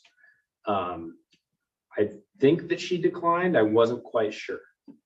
Kind of a weird response. But I did try to make it very clear that I personally expect this meeting needs to happen in Isla Vista if it's going to continue to happen. There were some issues with acoustics in the room today, and I think that that was probably why she wanted to move the meeting back to Santa Barbara, but I think that we can prevail. Yeah, I think that Jonathan had shared early in the meeting that that issue, the timeline for the resolving of that issue, and I shared it again at the end when we had the kind of weird exchange. And so the district attorney is aware that the issue will be resolved. Thank you. Any other questions or any other reports from board members? There was some information that we got at IV Safe about how a person would report an alcoholic beverage. That, do you want to mention that? There was a report during the IV Foot Patrol safety report that they have seen an uptick in reports of drinks that have been spiked. And they encouraged residents that believe that they have spiked drinks to both report it to the Foot Patrol, if they can, to actually bring the drink that they think has been drugged, so that the Foot Patrol can test it and log it as evidence. I did ask the question, which unfortunately I think some people thought was kind of a joke, but I asked if people have to worry about being cited for open containers if they were to do that, and the answer was no. And so that was important. It was also mentioned by Jackie Curta that the Students Against Sexual Assault and the UCSB Alcohol and Drug Program have been working on a passing out what's called drink scrunchies, which are little things that will go over the top of a drink. And the Students Against Sexual Assault is doing excellent work on this, of not just passing those drinks out, but also talking about when they pass them out, sharing information about how sexual assault is not an issue that should be all on the survivor. It's a systemic issue. So pairing those two things together, I think is really important. All right. We'll move to reports from standing and ad hoc committees. I think we went over a lot of finance committee stuff tonight. Any other committee reports? Parking committee had a meeting with Dixon about the contract. One of the things that has been coming up previously had come up during the meeting with Coastal Commission was the idea that the Coastal Commission person, I may report this last time, might not, but the Coastal Commission person essentially said 3 times that Coastal Commission does not approve preferential parking permit programs. And I finally simply asked him at the end of the meeting, so just are we wasting our time, money, effort working on this? And he said, well, I like to think of myself as an optimist, which maybe is reassuring, and maybe it's not. But the thing that was fascinating was, while talking to Dixon, is that they mentioned that the Coastal Commission has apparently been taking away preferential parking permit programs from areas, which is even newer information. And so as areas have needed to make any kind of modification or any zoning changes in the area, they go to Coastal Commission, and Coastal Commission will then point out, oh, you had that preferential parking program, you shouldn't have had that, and they take it away. And so one thing I've liked about Dixon in these conversations is that, and it's something that was modified, Jonathan, we got some new wording in the contract related to this, is looking at out-of-the-box solutions relating to, if we weren't to do a preferential parking permit program, or we were to do something about parking in the area, what might that be? And they've apparently had to work with other communities that have had their preferential parking permit programs taken away from them. in order to come up with out-of-the-box solutions. They've actually been thinking about this way before. So I am all the more excited to work with Dixon on this effort. And it actually reassured me, at least, that we might not be wasting our time and money and effort. So Forever the occupants. forever the Any other reports from committees? All right, well then we'll move to your report from district council. Thank you, President Brandt. I will be succinct, given the hour of the evening. Two assembly bills we've been tracking that some of you, I'm sure, have been looking at on your own, related to the Brown Act and remote meetings. AB 1944, and then AB 2449 are both looking at relaxing the teleconferencing standards. I guess the legislature has finally decided we can move into the 21st century and that local government transparency, observation, and participation will not be compromised by allowing people to observe and participate remotely. That all the public agencies in California managed to muddle through the pandemic and still not compromise democracy as we know it in the state of California. So AB 1944 would essentially take away the requirements that members of the board of a public agency who do not participate at the in-person location, they can do so from a private location without having to have public access, without having to post the agenda. You would simply have to identify on the agenda who was participating remotely, and that would be enough. And if that need for a remote participation occurs after the agenda, then there will be a requirement that the agenda be updated to indicate that it has occurred in the meantime. So at least for AB 1944, it's on its third reading. It's gone through committee already. And AB 2449 right now is sitting in second reading. It's ordered to a third reading. That was at May 5th. So they're relatively tracking one another. And it's not really receiving too much in the terms of resistance so far. So this would help to avoid the expiration of AB 361, which expires at the end of 2023. Also, there wouldn't be a requirement of that pesky state of emergency, which AB 361 requires. So relaxation of some of the more difficult provisions of the teleconferencing rules, kind of acknowledging the new world that we live in. So far, so good. It's looking pretty positive. Beyond that, elections, for those of you who may be up in November, elections is almost through the June primary. So they're starting to release their new dates for the November general election. So I think July 13th is when candidate packets be able to be polled to see if folks are running unopposed or if there will be any challengers. My firm is working on two things related to, one is single-use foodware. There was a bill that was passed that says thou shalt not do that, and without unless people ask, and that's for takeout and that's for delivery. So I may be incorrect, it may not have passed yet, it may be still in the works, but the idea is to reduce the waste that comes with this prepackaged knife, fork, spoon, insufficient napkin, salt, and not enough pepper, and maybe a wet wipe. So and people just toss them out, and it's going to include things like chopsticks for those of you like me who use them. So it's a really interesting take on reducing waste related to what we have seen as a result of the pandemic. A lot of people getting delivery and basically just throwing stuff away.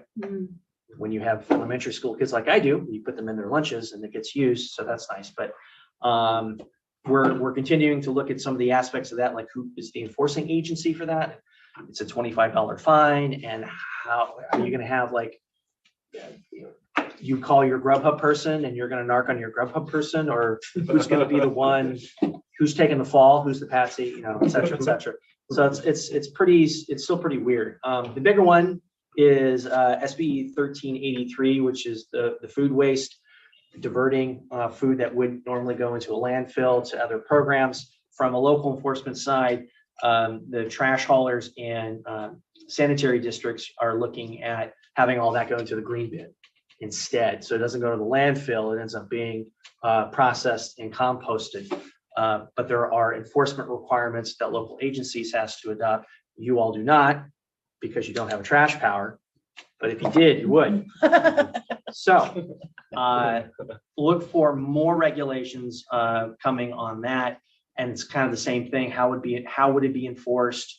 You know, what are the penalties associated with that, and et cetera, et cetera. But you know, the legislature is definitely moving on the issue, and it's just going to take some time to work out all the kinks from what's required at the state level and how it ends up being implemented on the local level. And on a personal note, the last time since I talked to you, my oldest daughter turned 11. Yay. Congratulations. Thanks for the report. I know it's late. I have two Cute. quick questions. Is it required right now that every residential dwelling has a green bin? I don't know. And second, so your kids in school, does the milk still come in like the plastic pouches? No. All right. Sorry. There was plastic pouches, not the It was the little good old cardboard days. ones? You mean a little cardboard carton? Cardboard No, carton? no, we had plastic pouches. Really? I Plastic in remember the plastic. cardboard, I remember plastic in plastic. soda cans. That was a Yeah. whole experience. Of I'm gonna have to bring up a picture on my. Yeah. phone, too. that's straw or the wet cardboard. Formative years. Okay, report from general manager. I don't have much of a report. I emailed a lot of stuff, but Mhm. Sydney has something. So Is she allowed to talk now? we're doing the general manager report as like other stuff. Oh. So. Letter. Thanks so much. I'm glad I'm allowed to share. I know it's late and I am tired as well, so I will keep it pretty brief, but I just wanted to highlight a couple things. So the budget priorities survey, we received 109 responses, and our interns are working on a budget survey analysis that will present at an upcoming board meeting. The main newsletter will go out next week, and we are highlighting our interns' incredible work as we gear up to open our internship opportunities in the coming months. And I think this was touched upon a little bit, but we are gearing up and getting ready for move out. So we had a meeting with Viviana today about the give sale, and we do plan to host a community meeting the week of the 30th, just to invite people to learn a little bit more about the give sale, call for volunteers, and ask for feedback for ways to improve move out in the future. I think there's a lot that we can do, and just to share some resources and, you know, where to donate, as well as, you know, how to throw things away, where to throw things away, stuff like that. So we'll be offering that. And then just a last thing that I wanted to highlight is all of the work that our intern Sophia has done to improve the district's work to address this accessibility in IV. For anyone that may not be aware, Sophia is our community engagement intern and accessibility advocate. She's been working to increase just accessibility within the services that we provide, reviewing programming, our website, marketing materials, just to be sure that they're supportive and inclusive, you know, for all individuals to access. And she also helps to ensure that our meetings and our outreach events and community engagement strategies are accessible as well. So she's been just so valuable to have on our team. She only started with the CSD in October, but she's already done a ton of work. We now have a comprehensive accessibility guides checklist and a list of resources that we use when we plan any of our events, whether it's providing access information on our social media or planning, you know, a virtual in-person event. And what's really cool is we also now share that with anyone that reserves the community center or community room, so they have access to that. They can also meet with Sophia if they want, as our accessibility advocate. And the other thing is we now have a list of resources on our website for independent living skills and independent living services and resources as well that no other entity really has. And so I just really want to highlight that because Sophia did a ton of work to compile all the different resources. You name it, it's there when it comes to, you know, fitness and adaptive, you know, resources that are available for recreation. So when you get a chance, feel free to check that out on our website. And I mainly share it because today I had an interview with Word Magazine, just to kind of share all of the work the district has done and plans to do around accessibility initiatives and goals we're working to remove access barriers. So all of that just to kind of ensure equal opportunity and full access to our public information and our services. So just wanted to highlight that, but that's it for me. Thank you so much, Sydney, and please relay our thanks to Sophia for the amazing work that she's doing. The resources on the website are so well, they're very thorough and comprehensive, and I think it's just really cool. And it was great to see Sophia hustling in the arbor as well to get those responses. So thanks for all their work. Director Deschler.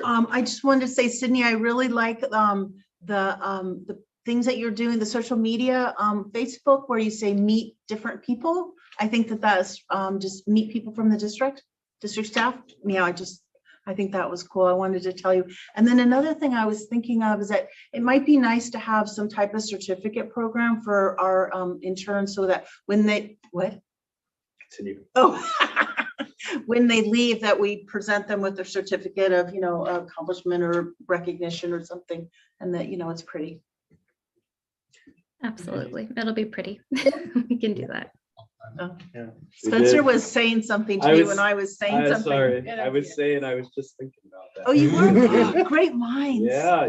Our first class of interns did get a resolution and got the picture with us. Oh, that's nice. Yeah. And maybe outgoing board members too. We did do far. We did. Oh, you did? Outgoing board members. Yes. Nice. George got something. Did. Nice. I still think we're gonna need to. That's why you don't remember because it happened I on saw Zoom. I saw him at the alumni event. Oh, you did? Yeah. Oh, good. I said I gotta meet up with you and give you this. Is he still irascible? Yeah. Okay. Any questions for Jonathan or Sydney on the report? I actually have a question for Ross. Yes, sir. So it took me a second to find it because I was trying to find it was CSDA emails. No, I finally remembered. Oh, that's right. Vandenberg had it on their agenda, and so I pulled up Vandenberg's agendas and found the thing. But do you know anything about Initiative 21004-2A1 limits ability of voters and state and local governments to raise revenue for government services, which apparently is a purported Taxpayer Protection and Government Accountability Act that might limit our ability to have maybe charges on things like compost collected, but I don't really understand, but also restricts the ability of local governments to issue fines and penalties to corporations and property owners that violate local environmental, water quality, public health, public safety, fair housing, nuisance, and other laws and ordinances, which we keep talking about. Yeah, I heard something briefly of it come up, and I haven't done any in-depth research on it, but I did make a note to myself to come back to it. Yes, I've heard of it. There's not more I can tell you about it now, but I will look into it and give you a report next time. Cool. Also, the single-use foodware, it was AB 1276, and it came into effect in January. Okay. All right. So our next meeting date will take place on May 24th, 2022, here on Zoom and in the community room at 6 p.m. I do have a question about a future agenda item, seeing as May 24th will be one day past the 8-year anniversary of the May 23rd tragedy. I hope that we can put together, as I think we've done in the past, a commemoration for that anniversary and our 6 Isla Vistans that are with us forever. Yeah. All right, with that, we are adjourned. Do we have to make a motion? We don't. We don't? Now that we're in person. Oh, cool. Really? Awesome. Not unless someone wants to protest about adjourning. Otherwise, You can just say that we're adjourned. You could just That's adjourn. it. You have more power. Thank you, everyone. We did it on, it was so. Next agenda is gonna be, we'll be here a long time. You know what, I'm